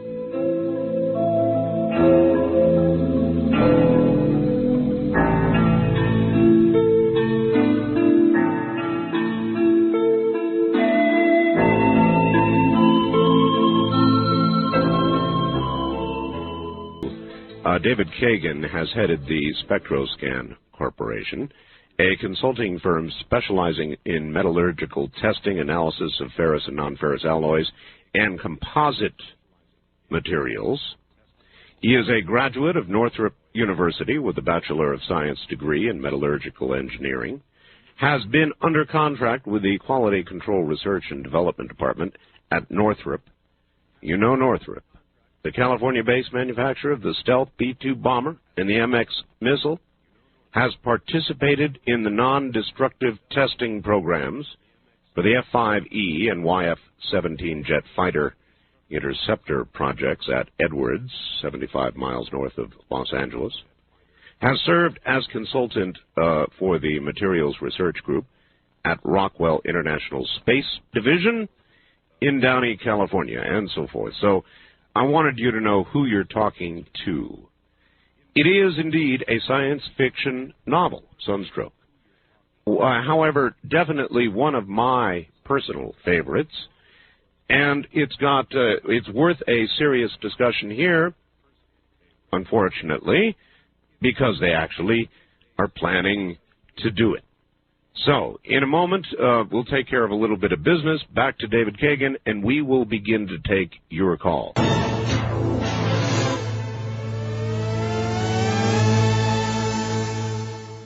Now, back to David Kagan. David, where is it you're located? Down in Arizona somewhere, maybe? Yes, I'm in Phoenix, Arizona. Phoenix. In the great Southwest. Yes, the great Southwest. Oh, indeed. I love it, love it. So do I, and you're right. We've got plenty of sun here. We sure do. Ann in Gig Harbor, Washington, says following, Dear Art, with this and so many other scientific projects now being undertaken both secretly and simply quietly out of the public scrutiny, it appears that nobody could put our situation more accurately and succinctly than God did. He said, remember, he said, quote, I'm quoting God, quote, your wise men will become fools, end quote. Very appropriate. I thought so too. Dear Art, please ask David, what would happen if the microwave happened to hit either a civilian nuclear power plant? If the beam would hit a power plant, probably that would not be good, huh? No, so that would not be good because primarily we're talking about microwaves interfering at a nuclear power plant with all electrical systems within the plant itself. Now, that takes into account the water cooling system for the reactor core itself. Now, as you well know, and you've talked about it on your show numerous times regarding to It would boil that away, wouldn't it? Yes. It would completely boil I never thought of that. the cooling water away, and that would allow the chain reaction within the nuclear core to go critical. I've got you. All right, here's another really good one, too. Simple question. Anybody that's ever put metal in their microwave oven has found out real quickly how long it takes to burn out a klystron tube and overload the power transformer. Can a large, focused beam reflect enough energy back at the source to destroy the satellite? In other words, presumably you could create, or could you not, an SWR standing wave so high that the tubes would self-destruct? Yes, that is a good possibility, and that in reference to the solar power satellite itself, that yes, the microwave intensity is such an extent, it is so intense at ground level at the proposed reflector we're talking about, that yes, that could occur. Mm-hmm. All right, let us take, David, a couple of calls. Let's see what we've got waiting out there for us. West of the Rockies, you're on the air with David Kagan. Hi. Art, I think you just almost answered my question. Uh-oh, where are you? David. Where are you, sir? I'm in Ocean View, Hawaii. Oh, okay. What is your question? Or what was it? The question was, if something is so obviously big, why couldn't it be shot down? And the follow-up question would be, would such solar satellite have any offensive capabilities? Could it be shot down? I would presume the answer to that one would be yes. It could probably be shot down, couldn't it, David? Absolutely. Mr. Bell, it's one of the problems with this project as viewed by the Defense Department, and this is why they wish to keep the project basically under wraps as best as they can to a certain extent, is because, yes, it would be a target. And even though the satellite that we're talking about is so large that, yes, a ASAT, an anti-satellite device, could be deployed by an enemy nation against the satellite, and yes, it could cause it to go awry. It could cause the satellite to be, how should we say, compromised. Mm-hmm. David, the sound you heard a little clicking sound there. That was a disconnect sound. So I'm well familiar with them. It's happened to me before. Should we get disconnected, hang up and I will call you back immediately. The phone company has been mistreating me terribly lately, and that sound is a precursor to trouble. All right, I should be warned. Yeah, you should be warned. That's right. East of the Rockies, you're on the air with David Kagan. Hi. Been great to hear this show, I'll tell you that. Well, I'm glad you've enjoyed it. Where are you? Out of St. Louis. St. Louis, yes, sir. Mm-hmm. Yeah, you did get a little bit of one of my questions answered, too, because I was wondering if you had some sort of a steered feedback to overload the system. Of course, I do believe you have a possibility of defeating it temporarily with something like a chaff field like we used against the Germans, and maybe, some sort of a reflector to help shield you if you're beneath it. But I was thinking with something as powerful as this, you could defocus it as much as maybe even 100 times and still have enough radiation there to be fatal to people on the ground. In other words, you could probably cover better than 250 miles square, like something the size of Kansas maybe. Mm-hmm. And another thing I was thinking, that the way he was talking, maybe we ought to have a 30,000-foot tall antenna because we'd more than double our efficiency. It's an interesting point. It's an interesting point. Thank you, David. How well are they going to be able to focus this beam on the ground? And is he correct when he suggests that the higher the antenna, the less the loss? To a certain extent, in regards to the second question, the higher the antenna, the less the loss. However, what we're talking about initially is the solar satellite being used to generate electricity. Now, in our scenario, and in the Defense Department scenario, that yes, the solar satellite would be used most of the time to generate efficient electricity from space. Right. That in order, that depends, however, the efficiency. Let's talk about that. That is totally dependent on the rectenna, the receiving antenna, being located as close to the ground as possible to counteract any of the inefficient feedback and loss of current that would occur should the rectenna be higher above the ground. Oh, I see. This is the problem.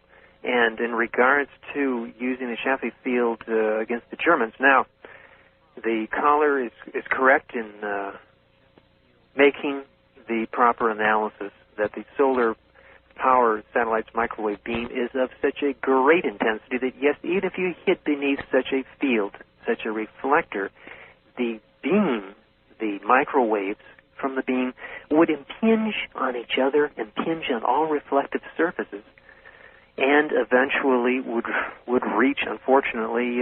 So even if you were shielded, in other words, directly above you, there would be reflections that would be occurring from every angle. That's correct. Absolutely correct. Oh, my. There's no way of escaping it, basically.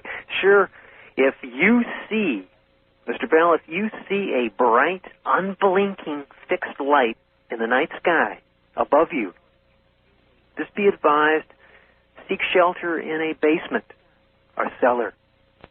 Stay there until further notice. Maybe you will survive. You're referring to if this satellite were to be orbiting... That's correct. Or, you know, for all we know, they have some... what do we have up there now? Do you have any access to information that says... I mean, I have firm suspicions, David, that there are satellites in orbit carrying things that we don't even want to know about. That's right. We don't want to know about, and we can't know about, except to a certain extent. I do have some contacts in aerospace. I do know what's going on at this time. And yes, there are a number of blacked out military payloads that have been lofted into orbit over these many years since the space shuttle has been in operation since 1981. That absolutely makes sense, David. I don't know how many times I've heard this is a secret mission deploying a secret satellite.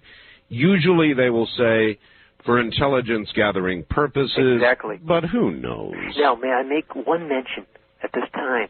There is a new kind, you might say perverted, space race that's going on at this very moment now. The United States, as you know, Russia, Japan, and France are all racing each other at this time to be the first to deploy a solar power satellite in space for obvious reasons. Now, Japan... Now, when you say solar power, let's not confuse things. You mean a satellite designed to collect and transmit power back to Earth, not just a satellite that is solar-powered, correct? That's right. And you're saying Japan is going after this, and France? I know this for a fact, sir. Yes, Japan has been testing point-to-point microwave transmitters in space for several years now, as reported by Professor Hiroshi Matsumoto of the Kyoto University's Radio Atmospheric Science Center near Tokyo, Japan. These tests that they've been conducted will culminate in a very spectacular experiment next year in which a satellite will be deployed by the Japanese that will be capable of producing 18 megawatts of microwave energy. Now, that's 18,000 watts, right? Which is a tremendous amount of power. It will be generated in space and beamed to Earth for their own purposes. Now, there's a difference. I can see, for example, that they could transfer by microwave energy with very little loss in space or from point to point in space. Yes. But when you're trying to blaze this thing through the atmosphere, then all kinds of things come into play. That's correct. Atmospheric attenuation and loss of signal through something very simply called the inverse square law in physics. These all come to play to decrease the efficiency of a space-to-Earth transmission beam of microwaves. However, the only way to get around these natural barriers is what the U.S. is considering, and will be building an enormous version of these point-to-point microwave generated in space. An enormous version, the one we're talking about tonight, 3 miles wide, 6 miles long. Okay, the only other law I know of that comes to play here is one that I've been familiar with ever since I began playing with electronics, and that was written by a guy named Murphy. Yes, sir. Yes, sir. Murphy's Law will always come into play. I love Murphy's Law. If anything can go wrong, it will. Yes, that's correct. That's what happens in Sunstroke. That's what happens in Doomwatch. It is the current state of affairs. We'll have to live with it. Maybe. Maybe we won't be around. Yeah, to live with it. East of the Rockies, you're on the air with David Kagan. Hi. Yeah, my name's Jim, calling from Fayetteville, Arkansas. Fayetteville, Arkansas. Hi, Jim. You're going to have to speak up good and loud for us. Okay. I had something that I saw personally back in the mid-'80s. I lived near an Air Force base, Scott Air Force Base in Illinois. Like a ball of light coming. It wasn't a meteor or anything. It was just a ball of light that came down and landed in, somewhere in the town. And I would like to have him comment on that. All right, well, you can comment on it if you want. I don't know how you're going to comment on that. It doesn't sound like it applies to what you're talking about, does it, David? No, sir, not a ball of light. However, I will tell you something real interesting. Now, my brother and I, we own some property near Dayton, Arizona, desert property. We built a house there a while back, and it's in the boondocks. It's near Dayton, Arizona, which is really, really in the middle of the desert, middle of nowhere. There are no power lines. There are no telephone poles. Mm-hmm. In order to communicate, you have to go cellular, and even there, sometimes you're out of luck. Sure. Now, in this region, we spent some summers there building a little summer vacation home there, and at night, we did detect, and I tried photographing it, but it was a little too dim at the time. Right. There are what's called cosmic ray bursts. Now, they vary in intensity, and they have come to the attention of NASA very recently because... What is a cosmic ray burst? Cosmic ray burst, there's a point of contention among NASA physicists, and however, they do agree that these cosmic ray bursts are caused by possibly flare stars, which are outside our solar system, stars that occasionally flare up from time to time and produce a great burst of ionizing radiation. But by the time it reaches our solar system, the Earth, and passes through the atmosphere, all the energy capability it has is ionizing the air molecules in the upper region of the atmosphere. It causes sometimes a bright burst of light. I have seen this myself. I have brought it to the attention of Luke Air Force Base specialists. They have confirmed it, that yes, these occur from time to time. They are usually visible on bright, starry nights in the southwest. You probably may see them yourself one of these nights. So these could be mistaken for UFOs? Certainly. Absolutely. And I'm sure a lot of the reports are exactly of that sort of thing. Sure. Besides atmospheric reentries of satellites and certain spacecraft components that do reenter and disintegrate and produce great bright light, there are these cosmic ray bursts. They are apparently a natural source of radiation that impacts the Earth's atmosphere and produces these displays on occasion from time to time. You just have to be out there at the right time. However, I will say that NASA takes them seriously enough. They're considering deploying a series of approximately 23 ground-based arrays to detect this radiation. Some of them may be very well be located near where you are, sir, in Pahrump, Nevada. Oh, that's great to hear. David, stand by. David Kagan, author of Sunstroke, and soon Doomwatch is my guest, and he will return. You're listening to Art Bell, Somewhere in Time. Tonight featuring a replay of Coast to Coast AM from December 15th, 1995. 1995. Haven't you ever wondered when the Defense Department announces the launching of a satellite, a classified mission, haven't you ever wondered what it is? Haven't you ever wondered when the space shuttle missions, those controlled by the military for deployment again, of satellites that do classified jobs. Haven't you ever wondered what those jobs are? We're talking with David Kagan. He wrote Sunstroke about a real project, actually. Science fiction, yes, but based on a true life $19.5 million alternative energy proposal prepared by NASA and the Department of Energy. We'll be back to him in a moment.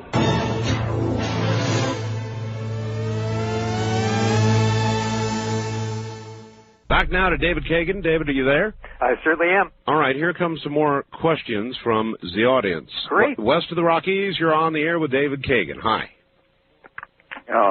Me? That's you. Oh, okay, just great. Where are you, sir? I'm in Socorro, New Mexico. Socorro. Oh, the famous alternate crash site. Yes.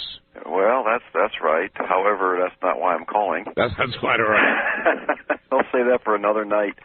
I stayed up to call because I was involved in this project in the early 1980s. Oh? I work here at the Radio Observatory, and in the early 1980s, the project was given to us for us to determine what effect it might have on radio astronomy. And we had several of our staff scientists work on it, and we just came up with a bag of worms. And I wasn't involved in the scientific end as much as I was preparing the report. But one of the biggest concerns that they came up with is that occasionally these satellites, of course, will fall in the Earth's shadow. And when they are re-illuminated by the sun, these klystrons, of course, will heat back up, and the frequency stability will be terrible. So they'll be sweeping this energy over the entire spectrum, as well as the pointing will just randomly be searching around until the search or the pilot frequency comes back up. So in a sense, the fiction that Mr. Kagan is writing about is actually reality if these things were ever employed, because every time they cool down and then warm up as they go in and out of the Earth's shadow, right, they'll just randomly be squirting energy all over the place until they find their dipole array again. Well, one would presume the pilot would, as the scientists say, be fail-safe, and would prevent it from fully turning on and focusing until everything was ready. But do we trust that would occur? Thank you very much, caller. I don't necessarily trust that will occur. And I guess, David, my complaint last night is like my complaint tonight. I wish that the American public could debate these things a little bit, these things that could conceivably affect all of mankind. Yes, ideally it would be best if we had for instance, a televised forum where representatives of the U.S. government would debate the merits of these black projects with the American public. But no, that's not the case right now anyway, and we'll just have to put up and bear with these projects as they come. Wonderful. Just one other thing. Yes, go ahead. Mr. Bell, is in reference to the Arkansas caller, he mentioned about a ball of light. What brings to mind is ball lightning. That's also another possible explanation for his sighting. Sure, it could have been anything. East of the Rockies, you're on the air with David Kagan. Hi. Hi, Art. Excellent program tonight. Thank you. Where are you? Austin, Texas. Austin, all right. Couple of questions.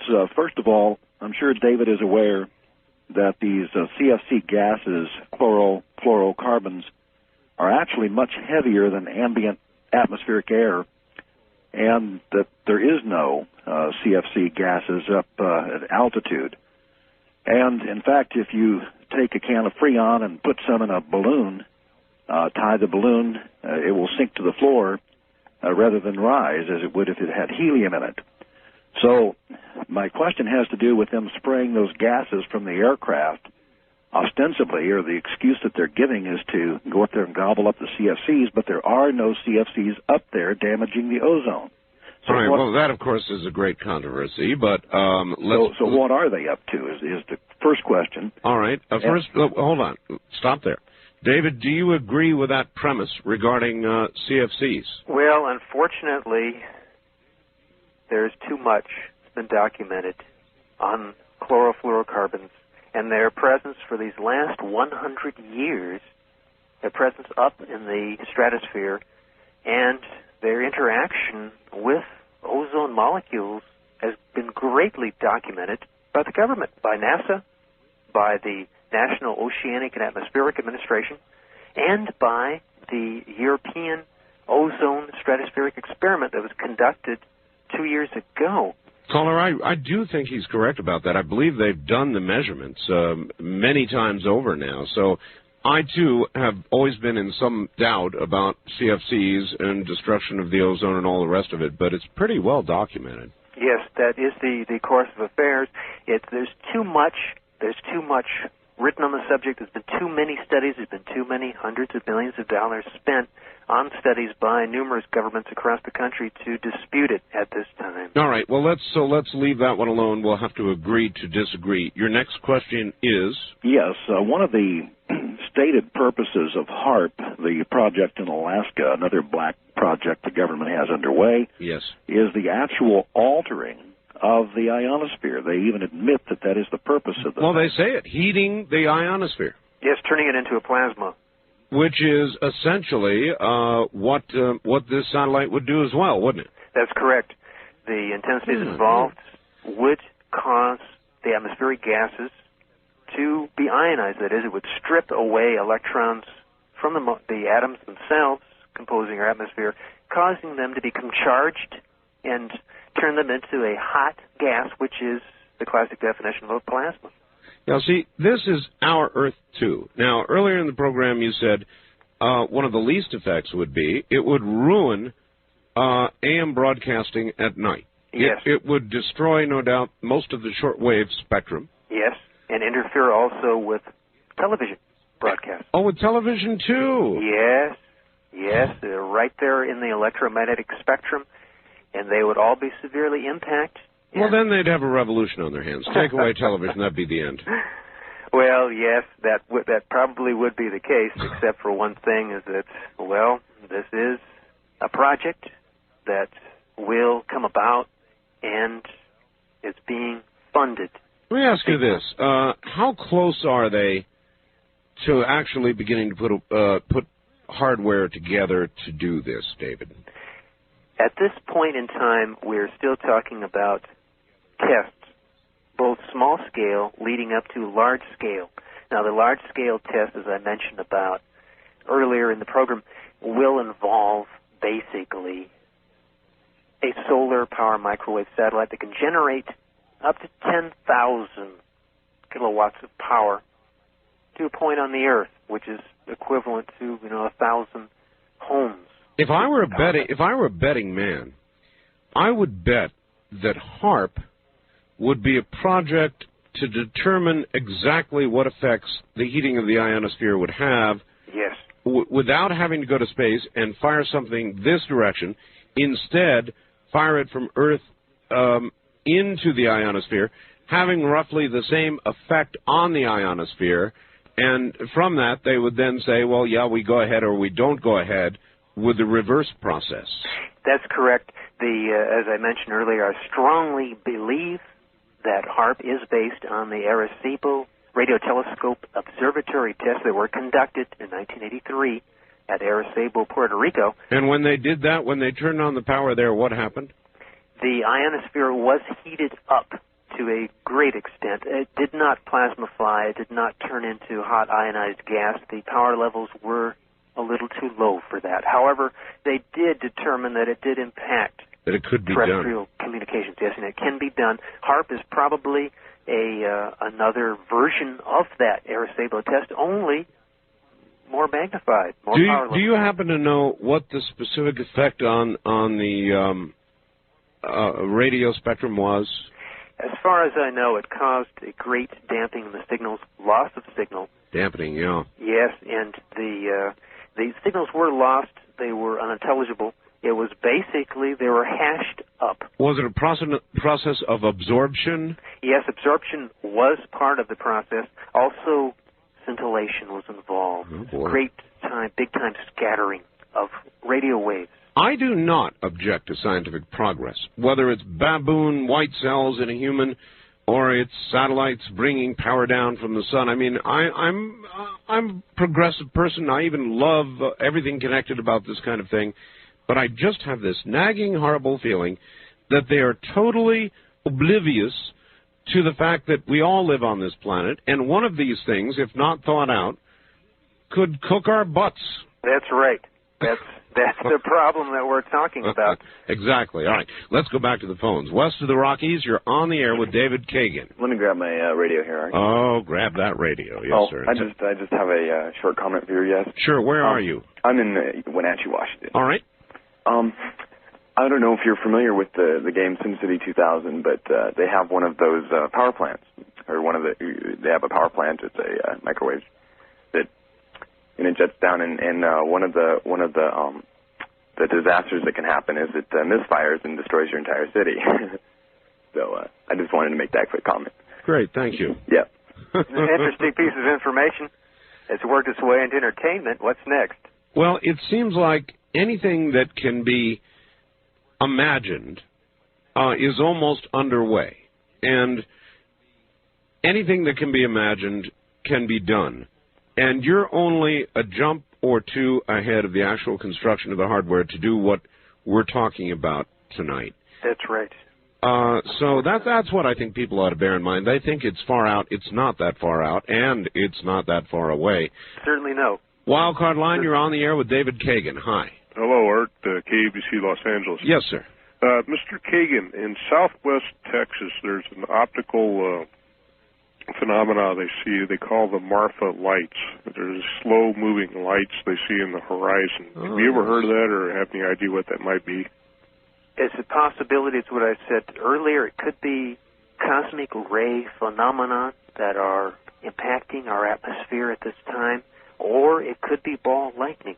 Those are two possible explanations for this phenomenon to which you're referring. The only thing that would argue against that is why in that specific area of Texas? Yeah. There is a possibility that the atmosphere over that area is charged. Okay. And good answer. It is conducting these bursts. It's conducting the electrical charges that are formed when the cosmic ray bursts hit the atmosphere, and or it is actually inducing ball lightning phenomena. Thank you, sir. All right, thank you. My pleasure. First-time caller line, you're on the air with David Kagan. Hi. Good morning, Art. I can barely hear you, sir. Pump up the volume. Okay, well, I have to... You'll have to get into that phone and talk real loud. Okay. This is Joe in Phoenix. Yes. I kind of had a question towards David there. I was kind of interested in this subject, and where could I get more information? I'm glad you asked that question, sir. I would greatly enjoy corresponding with all of your listeners out there. And I would like to provide them with a free, up-to-the-minute report on the Solar Power Satellite Project and on other government projects. Yes, I would greatly enjoy corresponding and sending real information to your listeners. Free of charge? Free of charge. Oh, you don't know what you're getting into, David. Oh, you don't know what you're getting into. All right, fine. When might we see Sunstroke, David, as a motion picture? How long? Approximately a year and a half. About a year and a half. Yes, we're in the developmental stage right now. As soon as everyone returns from holiday vacations, which will be the first part of this year, 1996, the coming year, January, I will be meeting with Mr. Martin Wiley, the executive producer, and a hotshot scriptwriter he's bringing in. We will be hammering out the actual screenplay for the motion picture, and then production will begin. David, it has been a grand pleasure and honor to have you as a guest, and I now have two of your books and an honored signed book. I want to give you a quick chance. If they want a copy of your book, well, they can really get it in any bookstore. That's right. That's right, Mr. Bell. Sunstroke is available in every bookstore across the country. How many copies sold so far? As far as I know, it's been in the hundreds of thousands. I'm sure it has. and I was one of those. Well, David? I certainly appreciate that. I had a very enjoyable and very informative time tonight. It was a great pleasure and an honor, and I was very proud to be on your Coast to Coast show. I had a great time, and I learned an awful lot about talk radio and how important it is. Oh, it is. David, thank you. Thank you, Mr. Bell. And good night. That's David Kagan, and that was interesting. His book, Sunstroke, I read it years ago, and then suddenly got a letter from him. I went, wow. So I thought we would do that this evening, based on real technology that you just know they're messing around with up there now. You just know it. All right, we're going to break here at the top of the hour. The only other thing I would like to add is, along with all your other Christmas shopping ideas, I would like you to include, if you would, a copy of my book, which is now selling like crazy. We're probably 2/3 now of the way through the second printing. There may not even be a third. I'm not sure yet. It is not going to be in paperback. It is not going to be in bookstores. And it is going to be pretty rare. It's called The Art of Talk. It is a compilation of 11 years of behind-the-scenes talk radio and the most blatantly honest look at myself and my life and what I've done and what's happened behind the scenes that anybody has ever written. It has ticked off more people than I can count. If you would like a copy of it for Christmas, they can get it to you that quick. We'll be right back. You're listening to Art Bell, Somewhere in Time on Premier Radio Networks. Tonight, an encore presentation of Coast to Coast AM from December 15th, 1995.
Somewhere in Time on Premier Radio Networks. Tonight, an encore presentation of Coast to Coast AM from December 15th, 1995. Good morning, everybody. In a moment, we dive into two-way talk radio. I'll update the news quickly. We'll spend the next 2 hours intimately together.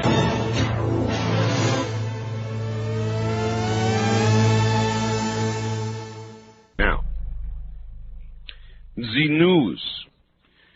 There is not much happening in Bosnia. The word is go. The weather says, oh no. Actually, nothing has moved, landed in Tuzla for 2 days now. Forecast more of the same. There is a system keeping low clouds, fog, whatever you want to call it, down to ground level, and no airplanes can even see the airport there. So the word is, what the military always has, hurry up and wait. All over Europe, men and equipment bottle up and wait. The alternatives, if this weather continues, are not good. Fly into Sarajevo, then drive 900 to 1,000 miles into Tuzla.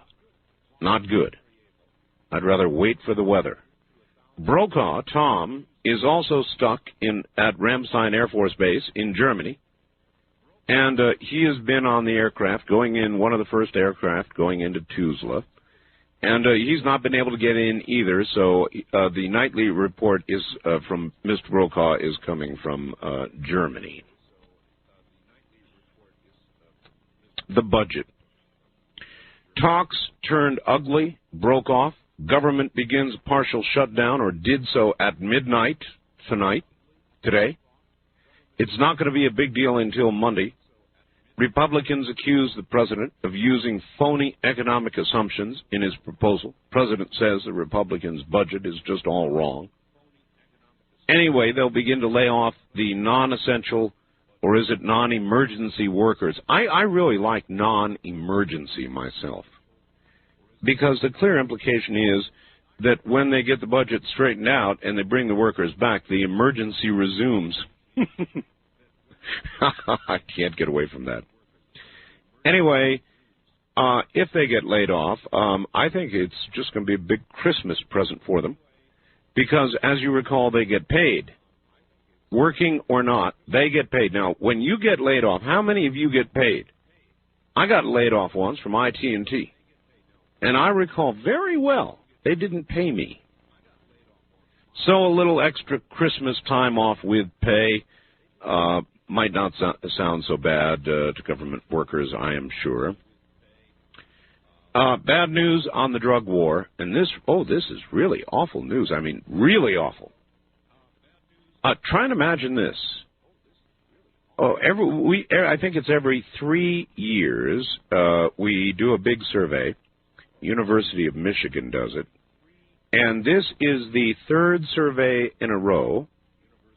Smoking and drug use are way up among teenagers. Now, when I say way up, listen to the numbers. 1 in 3 high school seniors smoke cigarettes. It's up 20% since 1991. 658,000 eighth graders smoke cigarettes, up 33% since 1991. 50%, or 1 of every 2 students, all students, now admit using illegal or illicit drugs of some sort before finishing high school. Now, that's the good news.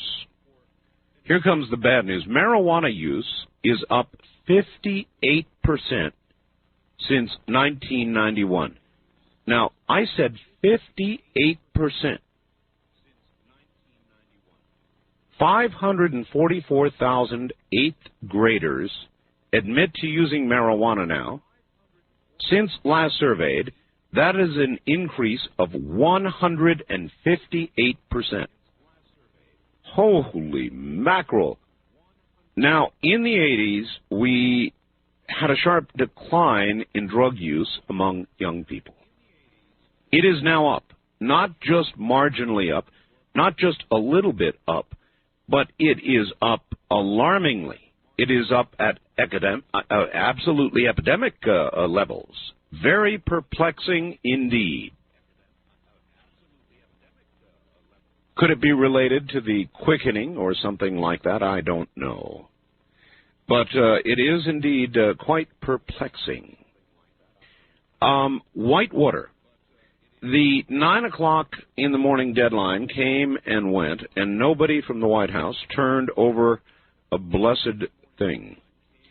So the Whitewater Committee quickly voted to fight, in other words, to fight the White House. The full Senate will likely follow in voting, and then we have big trouble. It'll go straight to the courts, and we will have a constitutional crisis as we had during Watergate. So there you are. That's where Whitewater is, and surely it is going to the courts. Surely, as in Whitewater, it will be delayed until after the election, and then I'm sure, just like Whitewater, it will begin breaking day by day by day. My God, there's a lot of parallels. The Army investigating its ranks for Nazis, white supremacists, skinheads. They are finding connections between the Army and members of militia at Fort Carson, Colorado, Fort Bragg, North Carolina, Fort Benning, Georgia, Fort Devens, Massachusetts. That's kind of worrisome, too, huh? And then there was yesterday's story that you may still wish to comment on, because it sure has not left me. It involves the poor 38-year-old man who received the baboon white cells. He's got AIDS, and he's dying, and it's awful. And so they destroyed with radiation his entire immune system, what was left of it, gone now. And they injected him with white cells from a baboon. The hope is the baboon white cells will multiply and create literally a new immune system inside the human being, a baboon one that can fight and will fight AIDS. Now, he would remain HIV positive, just wouldn't get AIDS. Interesting media observation. During the program yesterday morning, ABC News ran, and I confirmed, so that I'm not called crazy, by going to call after call after call after call, that there were a number of scientists, medical people, who said this, yes, does represent a threat, or a possible threat, to all of mankind. Now, that definitely aired last night, I guarantee. But today, the only news about this man was that he is doing well, and his condition is reasonable, and they will not know for several months what is going to happen here. And that is the only news. Were there any scientists interviewed by anybody who said anything at all about what we heard last night? No. It's like the curtain came down on that part of the news. It is one of the most interesting aspects of the American media that I think I have observed in all my years, and that is that somehow a piece of news can come out, and even if it is absolutely true, the next day it's gone just like that, just like it evaporated into thin air. This from Rose in Mesa, Arizona. Art, regarding baboon to human bone marrow transplant, yes, Art, you're right about funny little feeling in the back of your head.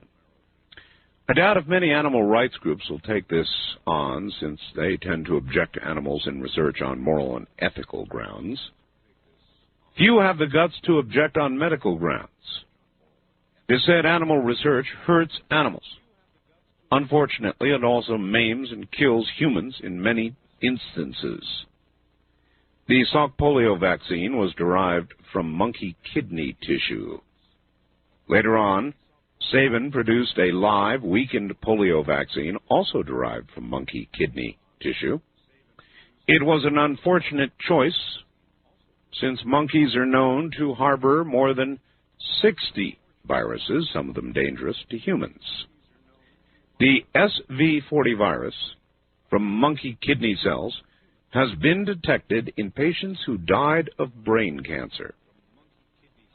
One of the herpes viruses is an inconvenience to monkeys, but fatal to man. Some scientists fear that a virus originally found in monkey kidney tissue might be linked to multiple sclerosis. I won't bore you at this time with the lengthy list of medicines and procedures that have been discovered without animal research. Animal research retards true science by giving misleading results. So there you are, and the part of the story now, well, there were two things that bugged me. One, if there really was a risk to all of mankind, nobody bothered to ask us. Nobody allowed us to debate it.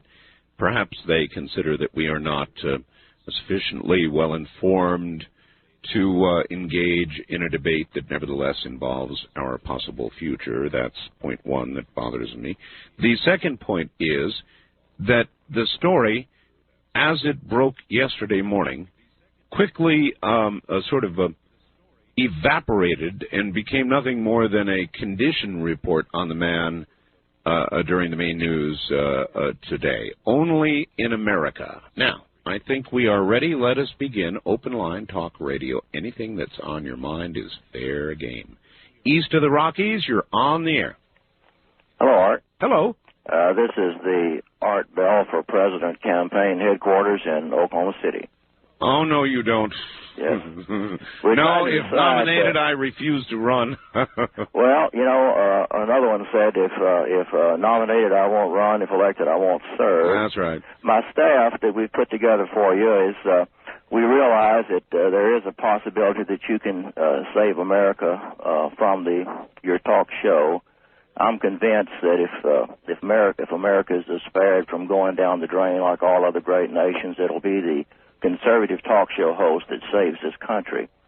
So keep up the good work. But thank you. There's a possibility that you might be able to do a better job as president. And well, no, then leave me alone. If you think I can do a good job from here, leave me alone. I like what I'm doing. I don't want to be a victim of the Peter Principle, which, as you know, says people will eventually be elevated to a position for which they are not qualified. Well, nevertheless, staff is evaluating whether to try to get you the Republican nomination or run you as an independent, and we'll let you know what our findings are. What did you think of my slogan for the campaign I sent you 2 or 3 weeks ago? I won't give you that last word, so don't bleep me, but it went don't reelect that. Oh yeah, no, don't say it. I remember it. Yes, I remember. Don't reelect that bleep. Vote for Art. Yes, that's right. Now, also, what did you think about the suggestion for the name for your baby girl? I thought it was great. Yeah, you know, I just thought Ramona might surprise you someday with a little baby girl, and it would be a surprise, sir. And Clarice would love that. It would be a surprise, and you think I have no comment about that. Goodbye, sir. Before you get me in any more trouble, goodbye. There in Oklahoma City.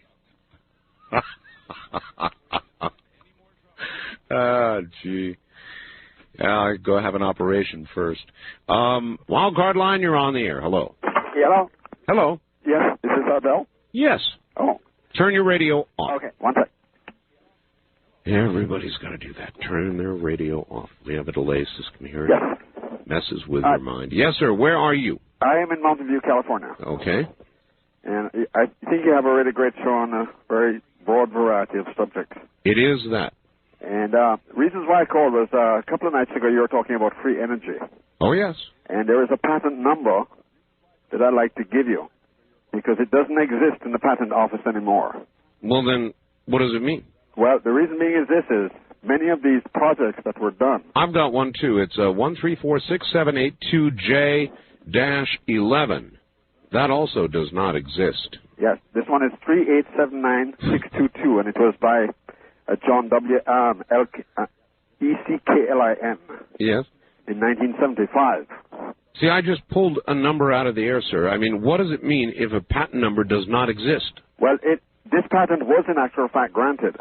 And what did this machine do? This is it's called a magnetic distribution generator. A magnetic distribution generator. Right. Mm-hmm. And actually, I have a copy of the original patent. Mm-hmm. And we tried to find the original patent in the patent office. Have you made one of these machines? I'm in the process of making one. I see. And this machine, no doubt, generates free energy, right? Yes. Mm-hmm. When you get the machine done, will you call us? Yes, as a matter of fact, I've been trying to get a fax number. I'd like to fax you a copy of it. Oh, really? Yes. All right. My fax number, are you prepared? Yes, sir. Area code 702 727 727 8499. 8459. No. Sorry. Numbers count. 8499. 99. Yes. Okay, it will be up to you shortly. All right, I'll be looking forward to it. Thank you. Maybe I'll build one. East of the Rockies, you're on the air. Good evening, or rather good morning, Art. I've been trying all evening to get you. Well, you've got me into the early morning hours. Where are you? Actually, I'm in Alberta. Alberta, Canada. Yeah, and I'm calling. I listen to KGA in Spokane.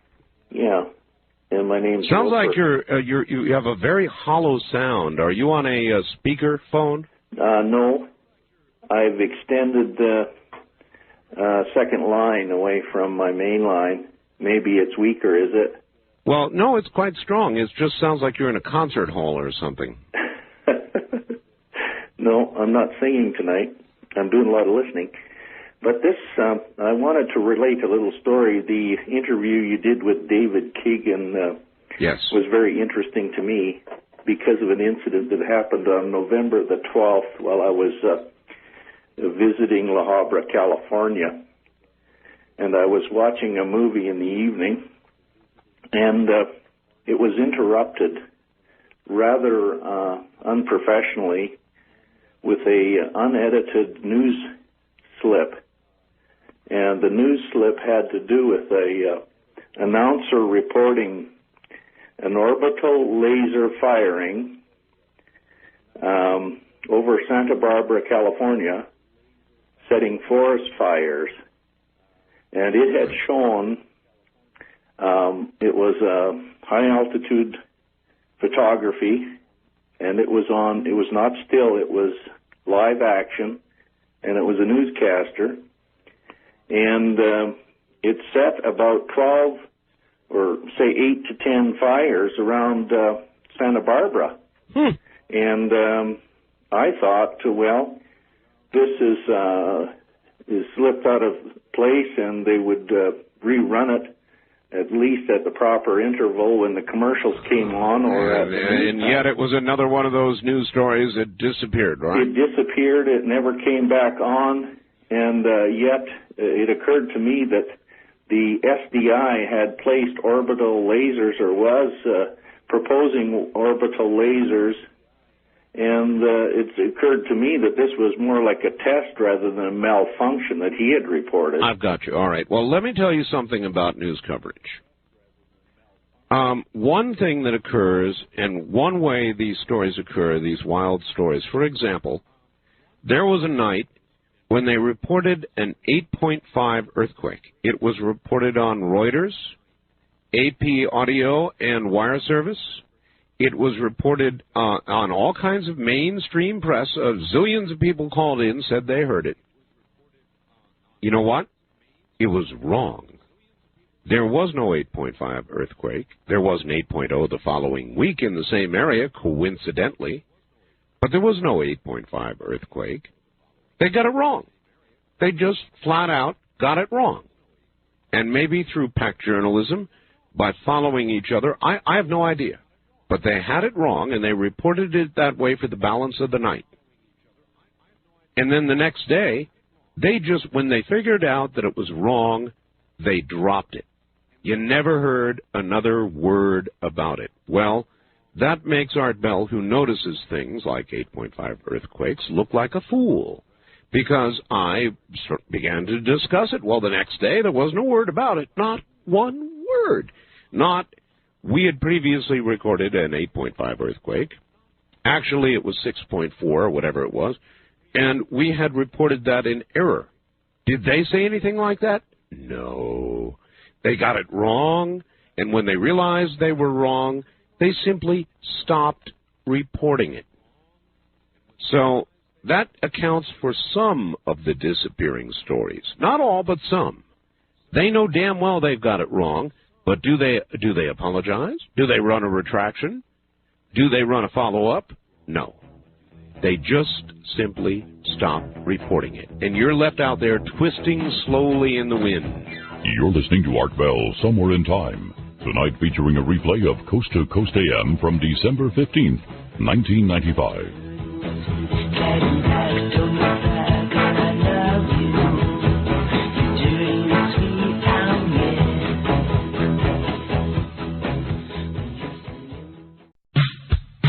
Lie. That's all I can say. You should see the facts I've got in my hand. It better be a lie, but it looks like the real thing. I guess I'm gonna have to find out. I'm gonna read you this fax. It's from Mike Miller, who says he's my KABC board op down in Los Angeles. Reference the KABC KMPC Christmas party. Now, he says, all the brass was here, great Hollywood party, blah, blah, blah. All the higher-ups in programming wished you were here. Stop. It's like a telegram, huh? But then he goes on to say, Shannon Dougherty was distraught over your absence. This had better not be true.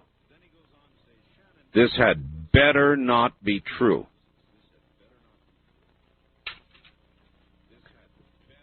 If Shannon Dougherty was distraught at my not being there, I am destroyed at not being there. So all I can say is this had better be some kind of board-op kind of joke. That would kill me. That would kill me. That would do me in. An opportunity to have gone, let's see, to a Hollywood party, mixed it up with the execs at KMPC and KBC, but more importantly, to have met Shannon Dougherty in person. I mean, person could be suicidal over something like that. Art the quickening will continue to gather momentum as humankind continues to break the laws of nature. Humans are the only living things that allow their weak to survive. Boy, you know that's true. Human beings are the only things that allow their weak to survive. But you can turn that around and suggest we are the only ones with the power and the intellect to decide to allow our weak to survive. The other point may be more powerful, but it's hard to contemplate. It's very interesting. That's from Paul, listening to KFAB in Omaha. But this first one, this I won't be able to take it. It's going to ruin the rest of my weekend if this is a true story. So I have to find out, would the board op at KABC, whoever, if it is who I think it is, please call my network and leave a hot number, a hotline number, so I can call you up on the air and find out and grind you down and find out if this is really true. This better not be true, especially the part about Shannon Dougherty. How could you send me something like this, especially after the fact? Wildcard line, you're on the air. Hello. Yeah, Howard. How you doing this morning? Oh, well, I was all right until this arrived. Oh, yeah, that was kind of interesting. Anyway, this is Dave from Kansas City. I think it's a fact last night at the beginning of the show about the immunologist at our school pharmacy. Yes. And, yeah, he did say very specifically that there could be viral genetic mutations. Yeah. And that was his main concern. Oh, mine too, after I heard it. And I would just like to be asked about this sort of thing. And I have a feeling that between last night's program and this morning's program, David Kagan, that they are doing all kinds of things in the medical and scientific community that are beginning to border on earth-changing or mankind-changing, slate-wiping kind of events or possibilities without asking us whether or not we think it's a good idea. Tonight was another good example of that. Yeah, but, you know, for 6 months we debated this. Once a month we have what we call a medical ethics, and the nursing school, the School of Medicine, everyone's available to come and ask questions. We have a guest speaker. And we debated this for 6 months. The FDA approved this 6 months ago. Uh-huh. And but at that time we thought there is, and I don't know the probability, but there is a chance that there is a virulent strain that could come from this that we don't know of yet. That's right. To the general public, and that was the debate, is shouldn't general public be in on this debate, not just the medical community? Apparently the answer was no, huh? Yeah, because there was a lot of money involved. Uh-huh. All right, sir. I've got to run. Thank you very much. But you see, you say that was a moral debate, huh? Well, you say that it was settled by the money argument? The moral debate was settled by the money argument. Should we inform the public of what we're about to do here or the dangers of what we're about to do here? There's an awful lot going on they're not telling us about. I don't like it. Cold War is over, sort of. And we should try and figure out a way to get more honesty, more openness from government, particularly when something is not absolutely locked up into national security. All right? Medical experiments, the AIDS virus, and I'm all for fighting it. It's a horrible disease. Or energy to replace the forms of energy we have now, which we've got to work on. All of these things, I am not against them. I simply want to be informed about them. Is that a reasonable position to take? I'm not against them necessarily. I simply want to understand them and have a chance to consider it and talk with all of you about it and have it laid out and so that we understand. I mean, look, all of life is a risk. There are risks involved in many bold ventures. But we're not collectively that dumb. And I think we can know. Sounds like a plea, doesn't it? East of the Rockies, you're on the air. Hello. Good morning, Art. Hello. Another fascinating show, I have to admit. Yes. And also, I appreciate your sarcasm. It's greatly needed at times during your show. As far as us being confronted or asked about anything, the last 40 years, when have we been asked about any major? Okay, but the last 40 years have been wrapped into the Cold War. Things are, after all, changing. I mean, we're staging what we're going to do in Bosnia from Hungary. Well, that's true. Think hard about that, right? So things have changed. That's very true. The comment I wanted to make: have you seen the new trailers out for the movie Independence Day? That's going to be released? No. Fascinating. It's about an alien takeover of the entire world. I got a better one. What's that? There was a Showtime movie scheduled called Martial Law. Right. I heard you speak about it. They canceled it for a later date? Yes, indeed they did. Well, this is, they showed clips of it earlier this evening, and the spaceships are supposedly huge, and there's 9 of them that hover over major populated cities throughout the world and take over. So it looks completely fascinating, and I didn't get the release date on it, but looks like something we'll be interested in seeing here in the future. Motherships, I'm sure, right? I'm sure. Have a good evening, Art. Yes, thank you very much. They're never fatherships. Never fatherships. Why not? Why always motherships, huh? Seems sexist to me. West of the Rockies, you're on the air, top of the morning. Hey, Art. Hello. This is Tom in Eugene, Oregon. Hi, Tom. Yeah, I just kind of had a question I wanted you to ponder for a minute. Okay. Why do you have so many liberals that call your show? I mean, you've got Charlie in San Diego, and then you've got the Socialist, Doc Democrat, and several others. I don't know. Magnetic anomaly. What do I know? It's open line talk radio, sir. I don't control who calls the show. I just give out the numbers. I don't screen the calls. So your question, I have no answer for it. You know, whoever calls, calls. Mm. Are you a liberal? No. You're not? No. Are you a conservative? You're getting real warm. Warm? Yeah, I'm a libertarian. You're a libertarian. Well, why do I have so many libertarians to call? I have no answer for that. Well, I have no really... answer for your question. I don't know. Everybody calls. It's an open, it's unscreened, it's whatever it is. Any given night. Who knows? Okay. One last question. Yes. I'm probably one of 3 people in your audience who didn't see the alien autopsy. And what I was wondering was this. Yes? Somebody mentioned to me that in the showing of it, when they removed organs, yes, that there wasn't really any of this snipping away of tissue.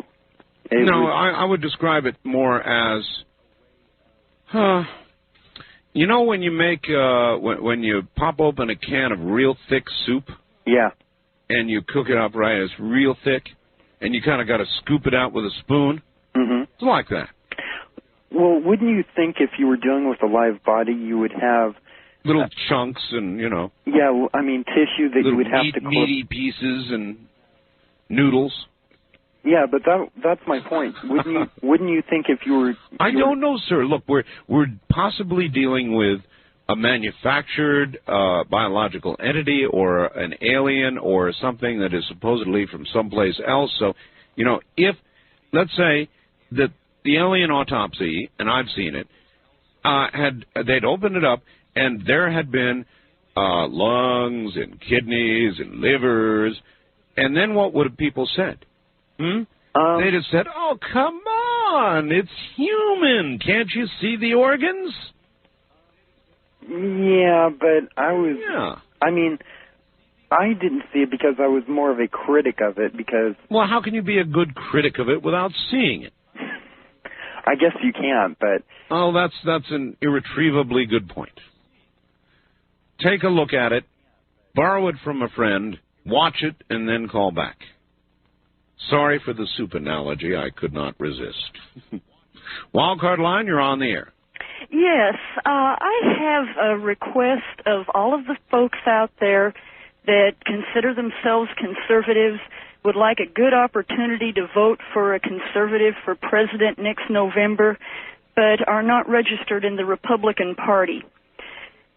Please register Republican. You can go back to whatever you're doing after the primaries in your state, but please vote for a conservative in the primary so we can get something besides a Bob Dole running against something like a Bill Clinton.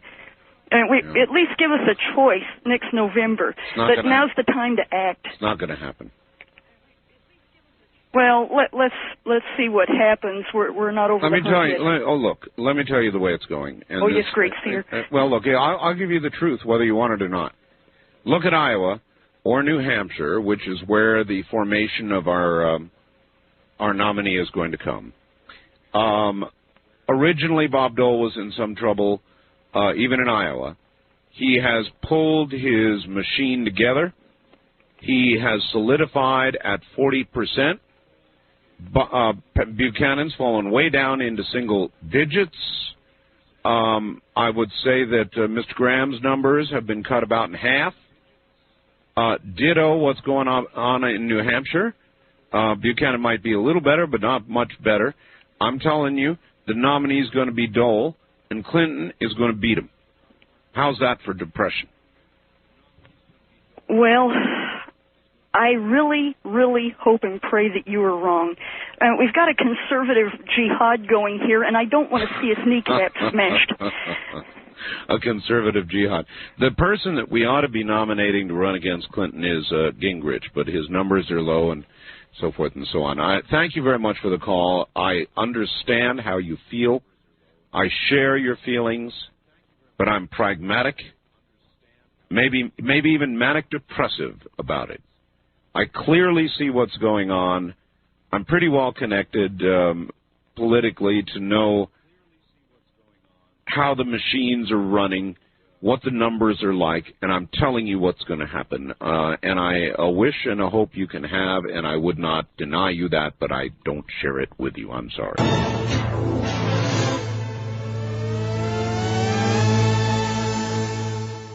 Wildcard line, you're on the air. Hello. Hello. Hello, Art. How you doing? I'm doing okay. This is Mike from Portland again. Yes. I heard some opinion about Bosnia. What's your opinion? Okay. Now, in a sense, I really don't feel that we need to be in Bosnia. Well, we're there. We're going. You know, I know that they're held up because of the weather in Germany. Yeah, so it's too late. I mean, we're going. It's a I understand that. In a way, we do need to be there, but in a way, we really don't. I mean, that really has no concern of the United States. I mean, the United States, they go a lot into places they don't belong. In a way, it's good to be there because they got to try and, this world should be all democratic. It shouldn't meet. I mean, they eliminated communism. No, they haven't. Oh, in the Soviet Union so much. Oh, yeah. Now they've got communism in China. Oh, they certainly do. I was there. I saw it. I know. It's definitely communist. Still Cuba, still North Korea. Well, that'll be till Fidel dies. Vietnam. I mean, there's still communism. You know, I understand that. Mm-hmm. But I really don't feel that we should have our troops over there. I mean, I was in the Army for a long time. I was a staff sergeant. And I saw a lot. I mean, I did a lot of tours all over. I mean, I've been to a lot of different countries. I was in the Ranger Battalion for 2 years and about 7 days. That was enough for me. But I really don't feel we need to be there. All right, sir, I've got that. Thank you very much for the call. I don't either. But it is now past that stage. And matter of fact, our forces are bottlenecking now in Germany, Hungary, just waiting for the weather to clear. If it doesn't, then they're really going to go through hell. And hell means landing in Sarajevo and then trying to make it to Tuzla and that area by ground, about 1,000 miles, through snow and slush and freezing cold and bad idea. I vote for waiting for the weather to clear. I mean, the peace, after all, if it is a real peace, should hold, shouldn't it? East of the Rockies, you're on the air. Hi. Hey, this is Mike from the K-How control room in Denver. K-How? Oh, Mike, you must be my board op there, huh? I am your board op here. Well, son of a gun, in Denver, K-How, big station. Tell them what frequency you're on. News Talk 63, KHOW, 630 on your AM dial. Probably about 5,000 watts, right? Yeah, it's 5,000 watts exactly. That's a big signal on 630. On 630 it is. Well, glad to have you. Art, I've got a secret to let you in on. Really? I'm 20 years old. That means I've been getting up in the middle of the night and going to the bathroom for 18 years now. I have never once forgotten to look and make sure to put the toilet seat up before I went to the bathroom. Why it is that women can get up and forget to put the toilet seat down and fall in, I don't understand. I have never fallen in. The thing is, you know, I don't ever get up. Not once, but I mean, if you've actually been getting up totally every day for 18 years, you may have problems. So. Not every day. Okay. Okay. Well, just but every now I'm just saying, you know, I've never accidentally peed on the toilet seat and gone whoops the next morning when I woke up and realized what happened. I've never ever forgotten to put the toilet seat up. You know, I just don't understand how they can do that. I have never fallen in. I would say that never. And I guess it can be done if you stagger in totally asleep. I can imagine it could occur. You'd have to be pretty asleep, I imagine. Well, a lot of times you are.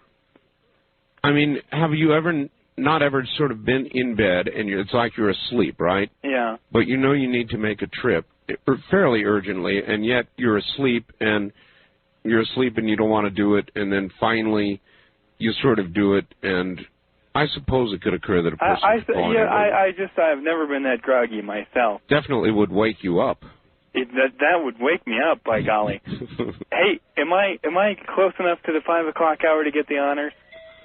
I hear them. Well, let's see, you're in Denver, so it is almost 5 o'clock. You absolutely get the honors. So my board operator from Denver, K-How Radio, gets the honors tonight. You know how to say it. Good night, America, from K-How in Denver. Thank you, my friend. That will do it. We'll be here Dreamland with Dreamland on Sunday at whatever time your local affiliate carries it. Then back with a regular syndicated show Monday night, Tuesday morning. So from the high desert, an area very near Dreamland, good night, America.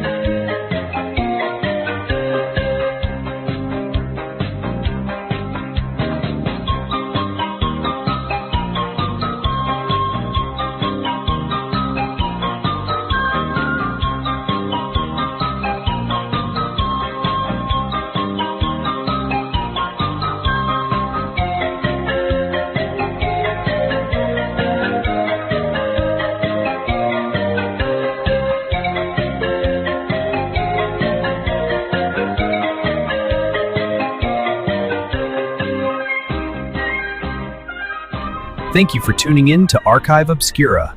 Please like and subscribe.